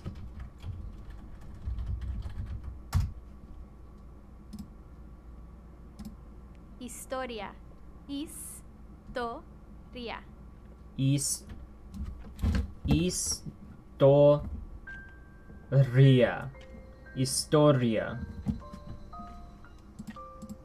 Historia. Historia. Historia. Historia. Historia.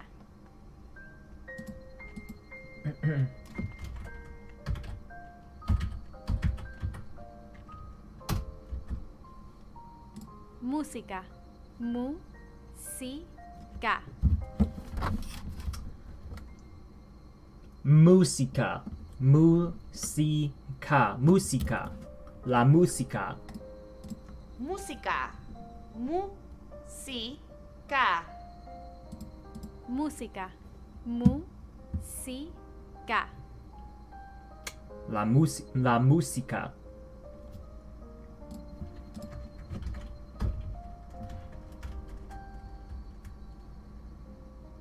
Nice. Thank you. Gracias. Gracias.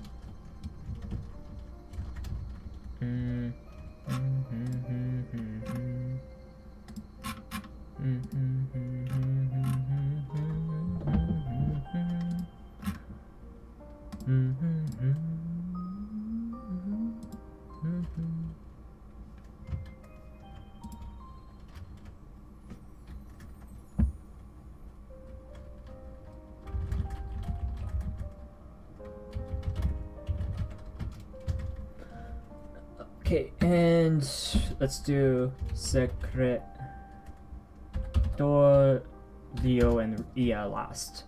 Secretorio.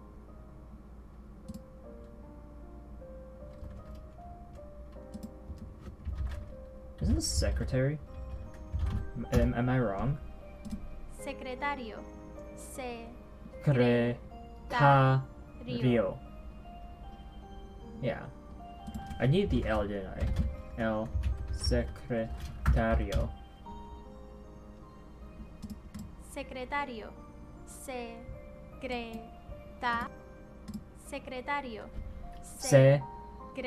Secretario. Secretario. El secretario. Secretario. Secretario. Secretario. Secretario. Secretario. Video. I don't know what I searched up the first time in this dictionary, actually.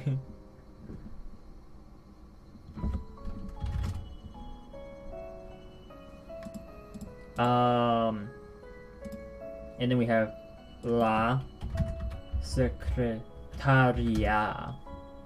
Secretaría. Taria. I see the emphasis there. La secretaria. It's the right.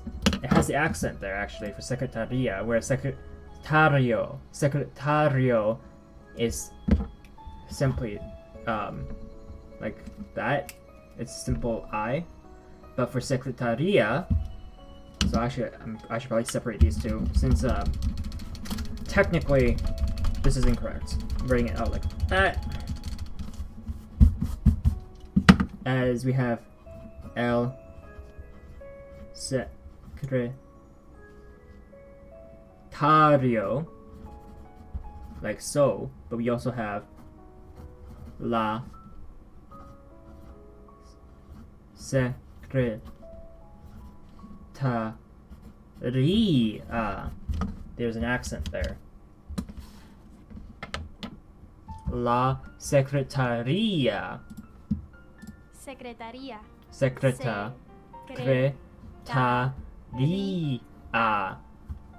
La secretaria. Not secretaria, secretaria. Secretaría.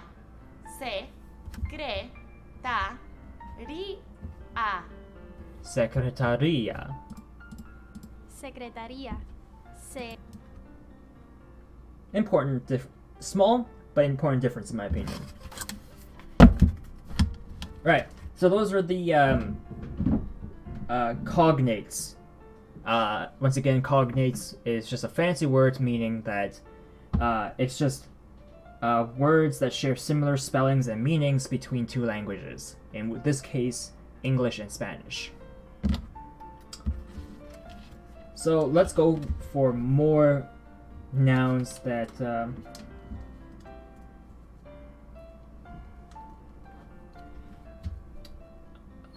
question, is secretaria a place or gender?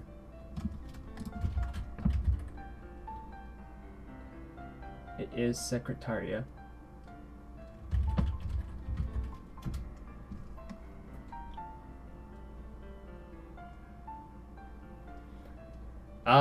Could you reword your question? I'm actually having a difficult time understanding it. Is secretaria a place or a gender?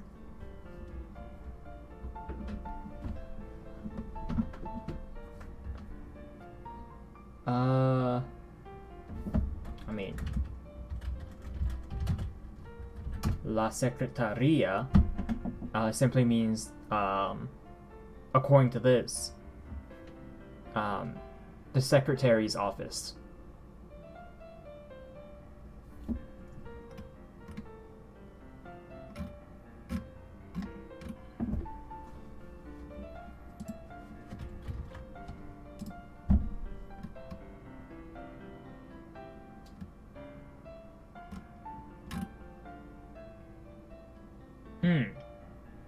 Interesting. I kind of get what you're meaning now, Murilo. So secretario, el secretario, is referring to the profession. So the secretary profession, whereas la secretaria is more referring towards the workplace. Or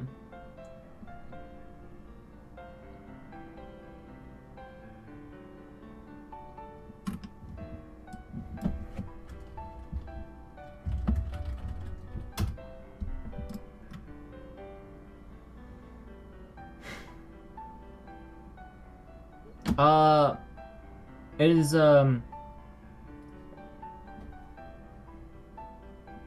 yes, where, secretario is referring to a male secretary, and secretaria is referring to a female secretary.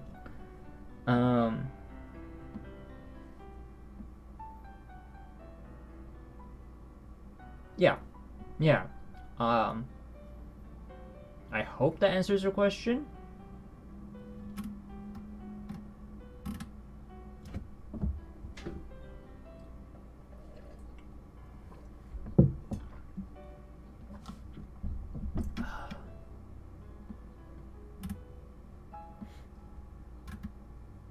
I'm not too well versed in this, so I don't want to give answers where I'm not confident in my answer.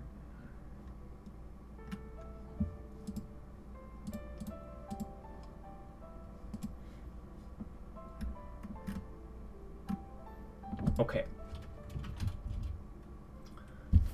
So there's also one thing I want to add to, and it's referring to the topics of cognates. And that's because we also have something called false cognates. Considering cognates means words that are similar in spelling and meaning between two languages, false cognates means the opposite. Not exact opposite, but essentially they're not cognates. They're close, but it's a bit of a trick.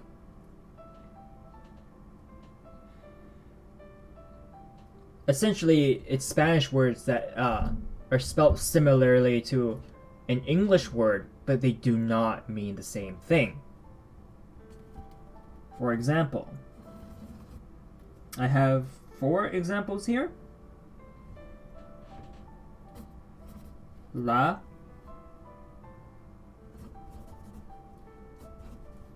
carpeta. Now, for people learning Spanish from English, la carpeta, people would probably think, oh, carpet. Wrong. La carpeta means folder. Let's pronounce this. Carpeta. Carpeta. Carpeta. Carpeta. Carpeta. And this means folder or file. That's one. Another one that I actually looked at earlier is el or la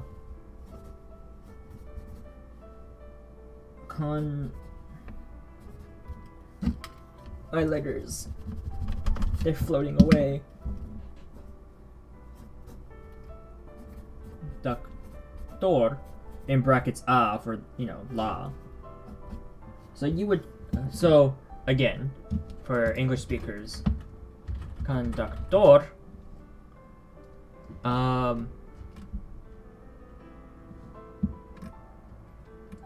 one might think of the conductor, like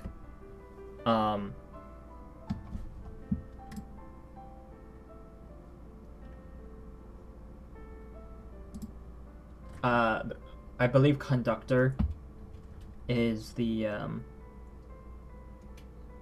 isn't it like the guy that stands on like the podium and instructs the musicians in an orchestra? Isn't that the conductor? That's what people might think of for this, but that is incorrect. This conductor is a driver. Conductor. Conductor. Conductor. Conductor. El conductor. La conductora. Now, looking at the Spanish dictionary here, I also can see that it can mean presenter for a TV or radio, a host, or in physics, it can be a conductor, as in water is a good conductor of electricity. Which is actually false, by the way. It's the impurities in water that causes it to be a good conductor. But if you have distilled pure H2O, just normal water that's pure, it does not conduct electricity whatsoever.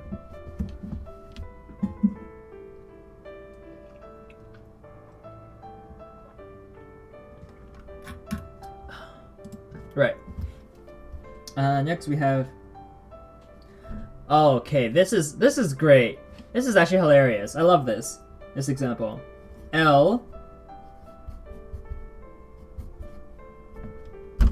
gonna say exito, but do you pronounce this? Éxito. Éxito. Éxito. Éxito. El éxito.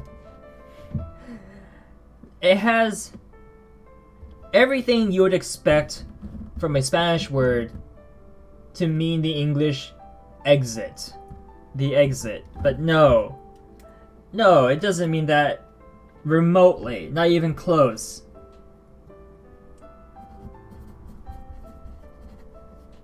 Success. El éxito. Success. That's great. That's lovely. I love it. This is a great example of a false cognate. Great example. I can just imagine like someone like a tourist that only knows English tries to say where's the exit to someone who speaks Spanish only, and they're like, what? What do you mean? What about success?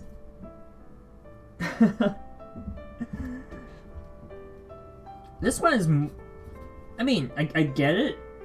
It holds similar meanings, but the spelling is different. Or it's not. It's like beating around the bush for this one. La fabrica. Fabrica, I think.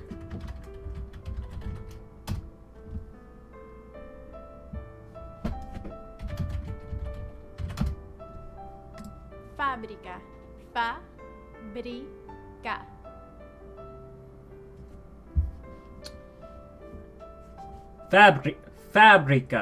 Fabrica. Fabrica. Fábrica. Fábrica. Fabrica. Fabric? I mean, I can see that. Fabric? One might think fabric if they're an English speaker. Same starting letter in F, but this means factory. So, false cognates. They exist. They exist. So it's not all rainbows and sunshines with cognates. It's not gonna be like, oh, if it looks similar, it's gotta mean the same thing, right? Nope. La carpeta is a folder or a file. La conductora is a driver. El éxito means success, which I find really funny, considering that I speak predominantly English. And learning about this is like, or seeing this is pretty funny to me. And la fabrica, factory.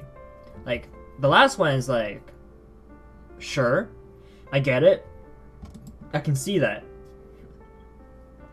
But el éxito, I'd love to learn the history on that word.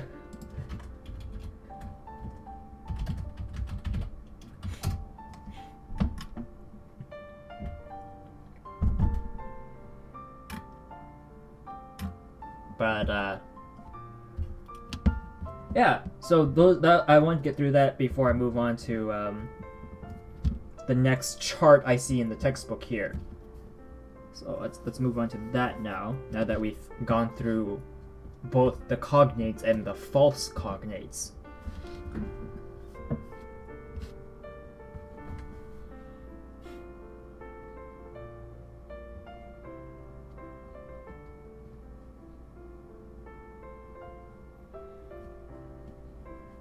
So let's go back to our class 1 and class 2 classification for words. And remember, class 1 is what I refer to as masculine words. And I don't say masculine because that's some people kind of have issues with labeling words like those. In linguistics, we simply call them class 1, class 2 because that's all they are, is a classification system. So we know in class 1, it refers to words that have an O ending, a ma ending, an S ending, and this is for non-living things. Non-living things. Going back a couple pages, we have class 1 nouns here as well, but this is for living things. Living things. And these refers to the O endings, or endings, and the ista endings. Apologies for like you can't probably see this on stream. I'll try. It's the O or an ista. My camera can't focus. There it is. O or ista, and it's referring to living things. And I call them like class 1, class 2. Because that's really what they are. Thinking about them, we've normalized the idea for language speakers that we call them masculine and feminine, and we've been rolling with it for hundreds of years. Thousands even. I think it's thousands. Should be. Should be. Yeah, thousands of years. But nowadays, because of society and current societal structure, it's actually better, in my opinion, to think of these more as class 1, class 2, class A, class B, class C, class X, Y, Z, class X, class Z, class Y, whatever you want to call it. Class Alpha, class Delta, class Beta, class Omega. It's just a label. It's just a classification. So let's start with the O endings. That should be visible, hopefully. The O endings. The first one. I want to give myself a little more space below myself. So let's go with the O endings. Hopefully that's legible. El cuaderno.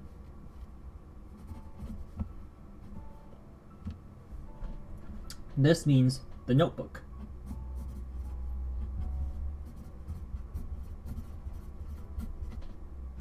The notebook. El cuaderno. Ugh.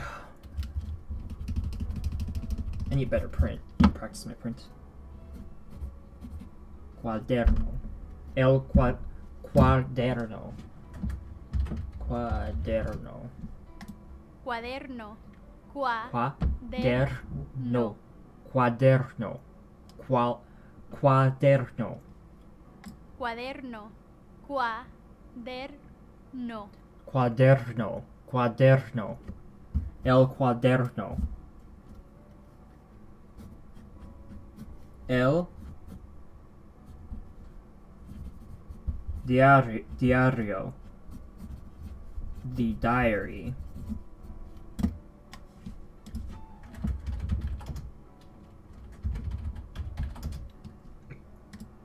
Diario. Diario. Diario. Diario. Diario.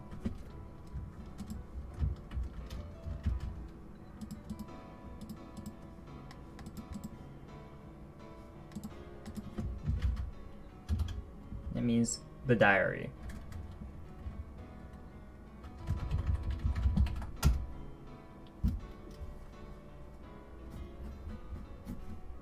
El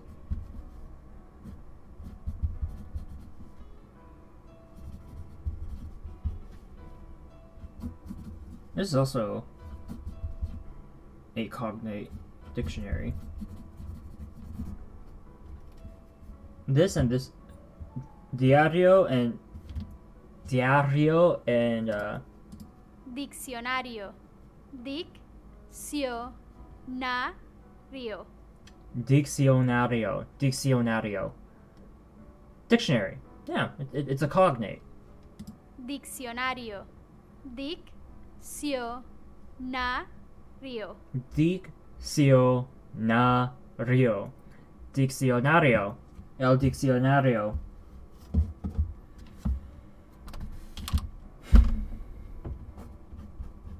El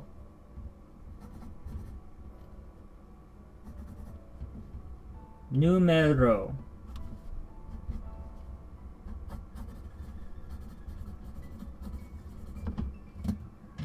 The number.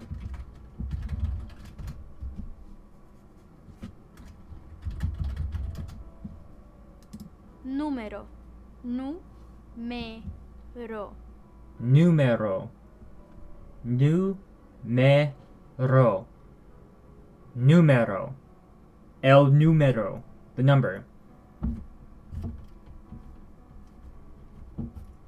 Okay, this next one actually has a little bit of a side note to it.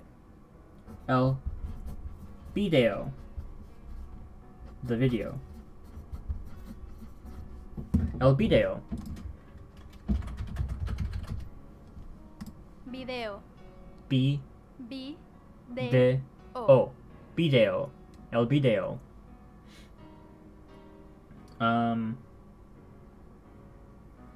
It says here, the Spanish word for video can be pronounced with the stress on the I or the E. For that reason, you might see the word written with or without an accent. Video or video. Video. Video. Video. Video. Apparently, it can be both.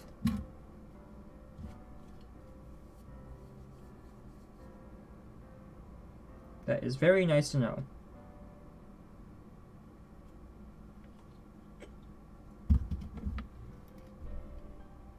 Alright, so these are all these examples for the O ending. So, cuaderno, diario, diccionario, número, video.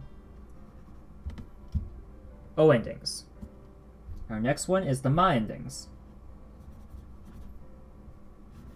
Ma endings. We have a couple. El problema. The problem. More cognates. More cognates. Problema. Problema. Problema. Problema. Problema. Problema. Problema. Problema.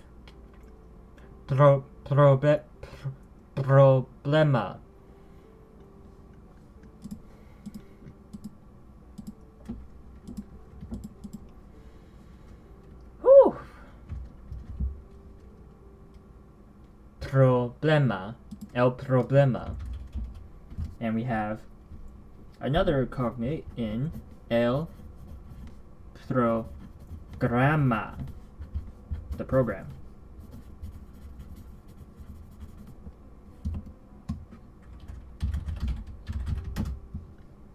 Programa.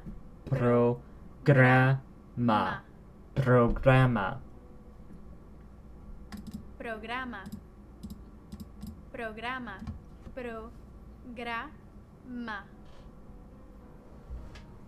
Programa.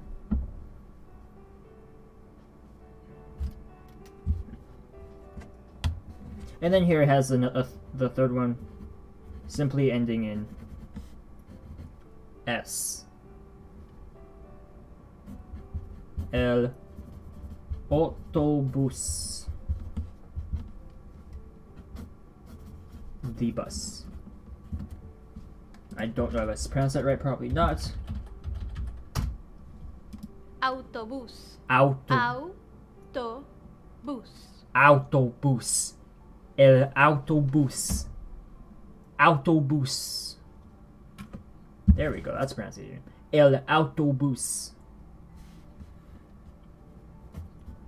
And then finally, el país. The country.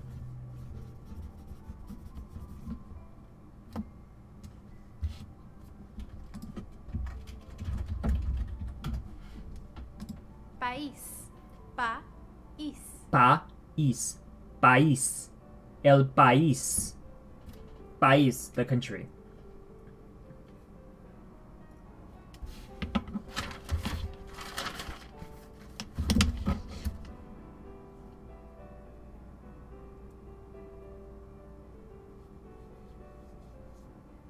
Okay. Now we can do for class 2, non-living things. For non-living things, class 2, we have the A endings, or the A endings, sion endings, the dad endings, dad. Let's start with the A endings, shall we? For example, la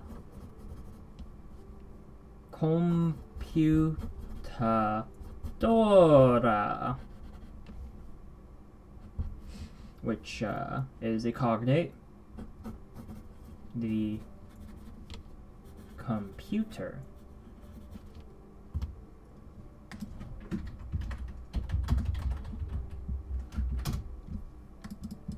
Computadora.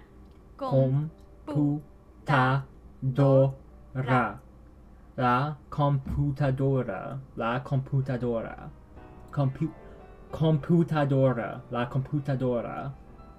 Computadora. Computadora. Computadora. Computadora. Computadora. Computadora.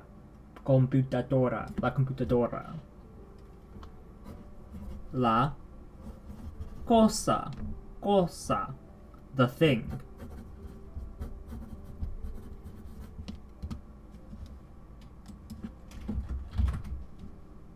Cosa. Cosa. Sa. Cosa. Cosa. Sa. Cosa.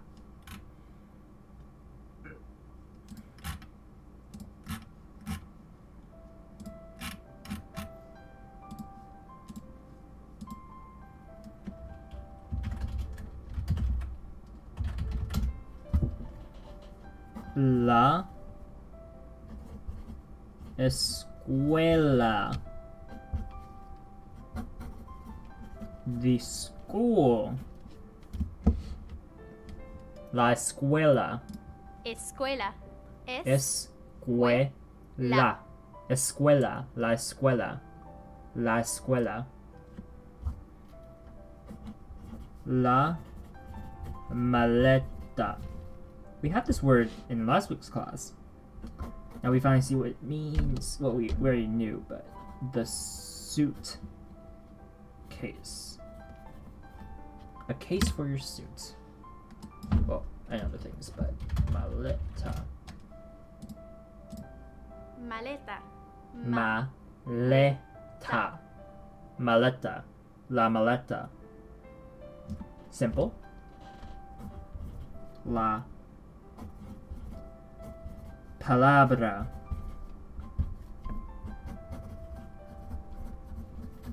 The word.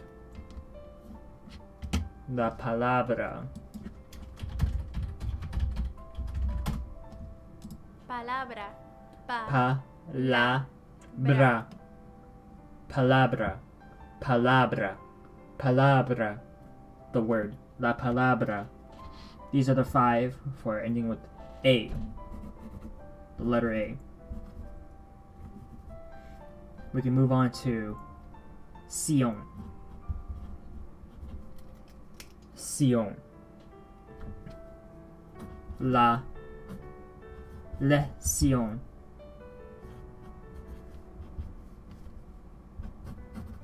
The lesson.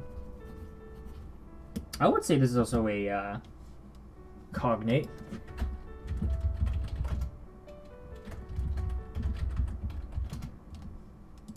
Lección. Lección. Lección. Lección. La lección. The lesson. La lección. La lección. Whew. La conversación.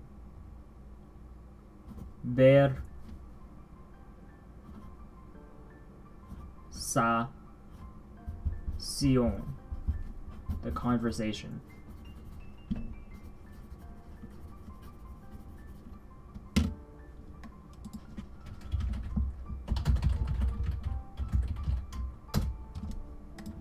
Conversación. Conversación. Conversación. La conversación. The conversation. So we have sion, the sion ending, and then we have the dad ending, as in la nacionalidad, which is the nationality. Ooh, my print just went out the window with this one. Nationality.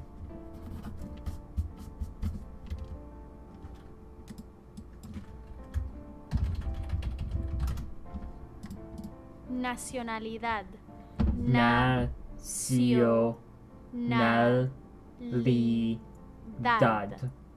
La nacionalidad. Nacionalidad. La nacionalidad.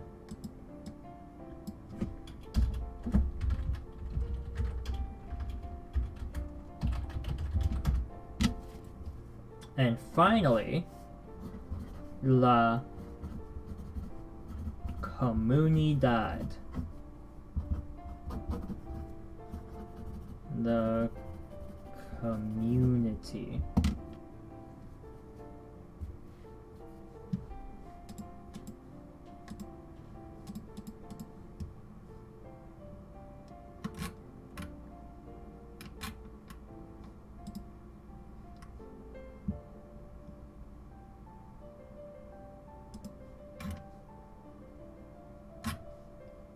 Huh.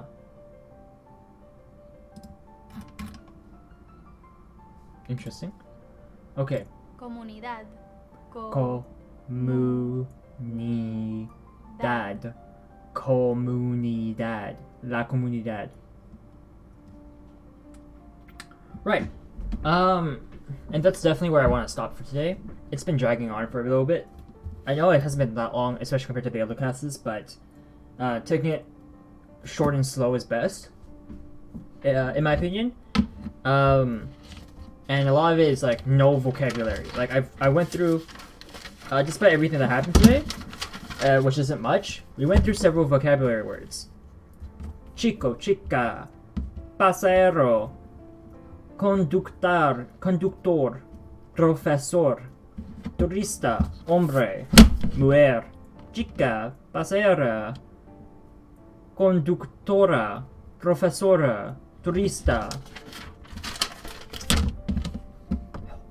joven, estudiante, administración, animal, restaurante, apartamento, cálculo, secretaria, secretario, color,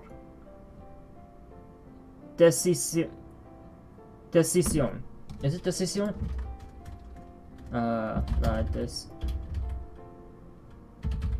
Decisión. Decisión. Yeah, decisión. Sí. Decisión. Historia, música, carpeta, conductora, éxito, fábrica, cuaderno,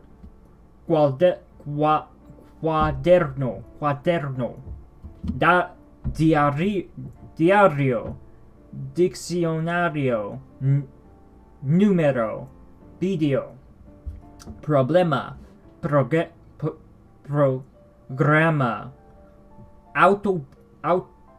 autobús, país, computadora, cosa, escuela, maleta, palabra, lección, conversación, nacionalidad, comunidad. We went through a lot of vocabulary words. Hopefully, what this means is this gets reviewed by people, especially me, and then we can start using these words to write sentences or say sentences and such.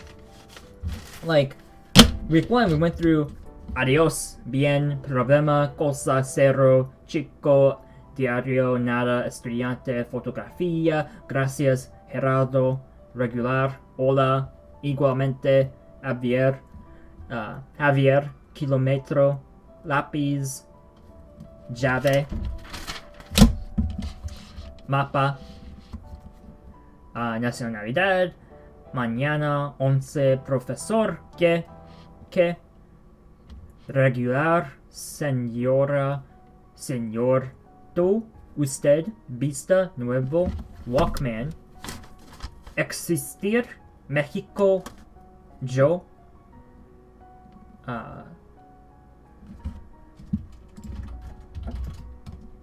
Zona. Sona. Zona.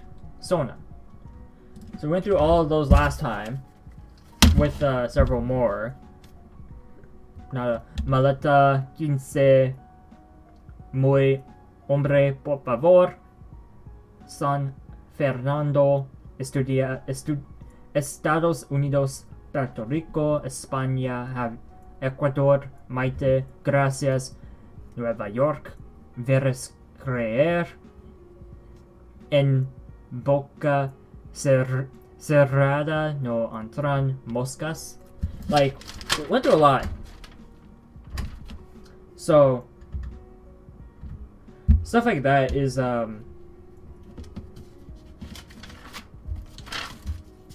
important to remember, in my opinion. And then we can build on that. Like, day 1, it was just a mishmash of a lot of different words and vocabulary, whether or not we knew what they were, or whether or not we use them. It's up to the person. But being exposed to it is the biggest thing. Seeing them, knowing they exist and how to pronounce them properly, that's a big thing. That's kind of what we did for today too.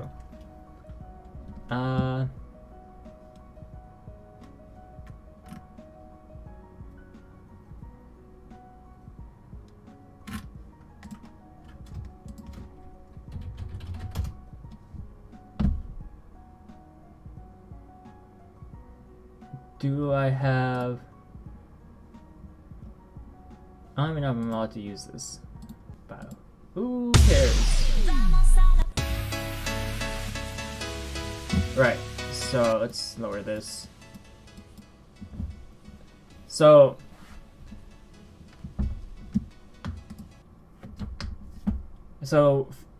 this is kind of the tune. This is the tune for Vamos a la Playa by Luna. So Luna's cover of it.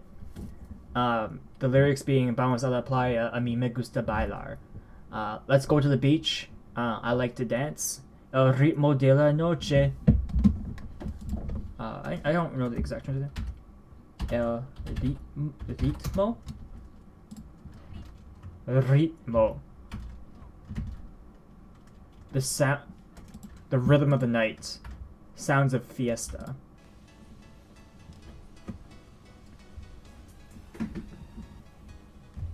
And it's, I think instead of the karaoke, it's better to just hear the words. I'll probably get hit by copyright strike though. I mean, we'll take it for let's grab the text here. And let's just say, listen to Vamos a la Playa. Let's get the text bigger.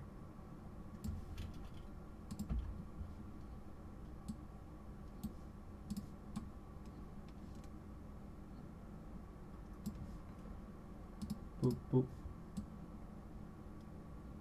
Yeah, just like that. Listen to Vamos a la Playa. So,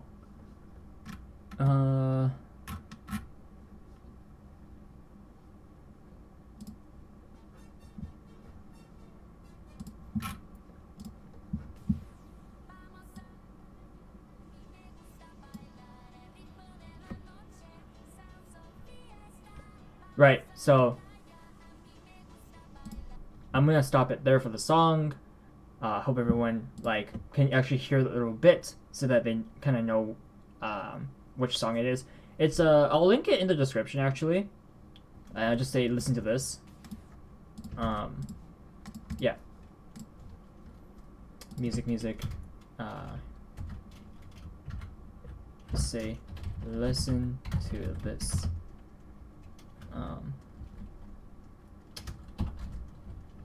Vamos a la playa. So that'll be in the description. So yeah.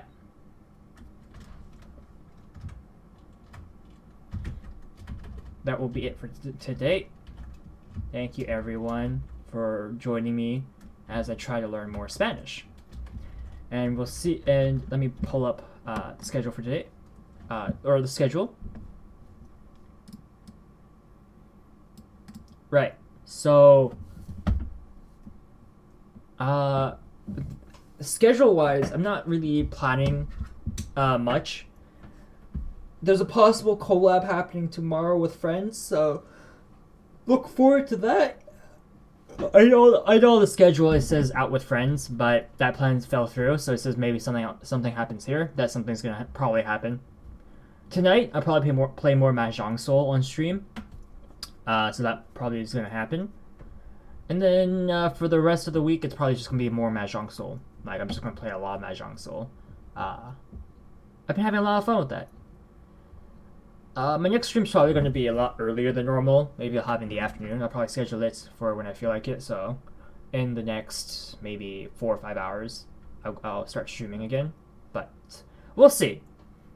Normally it's pretty late, but we'll see. Once again, thanks everyone for showing up. And I'll see you again next time. And for our next class next week.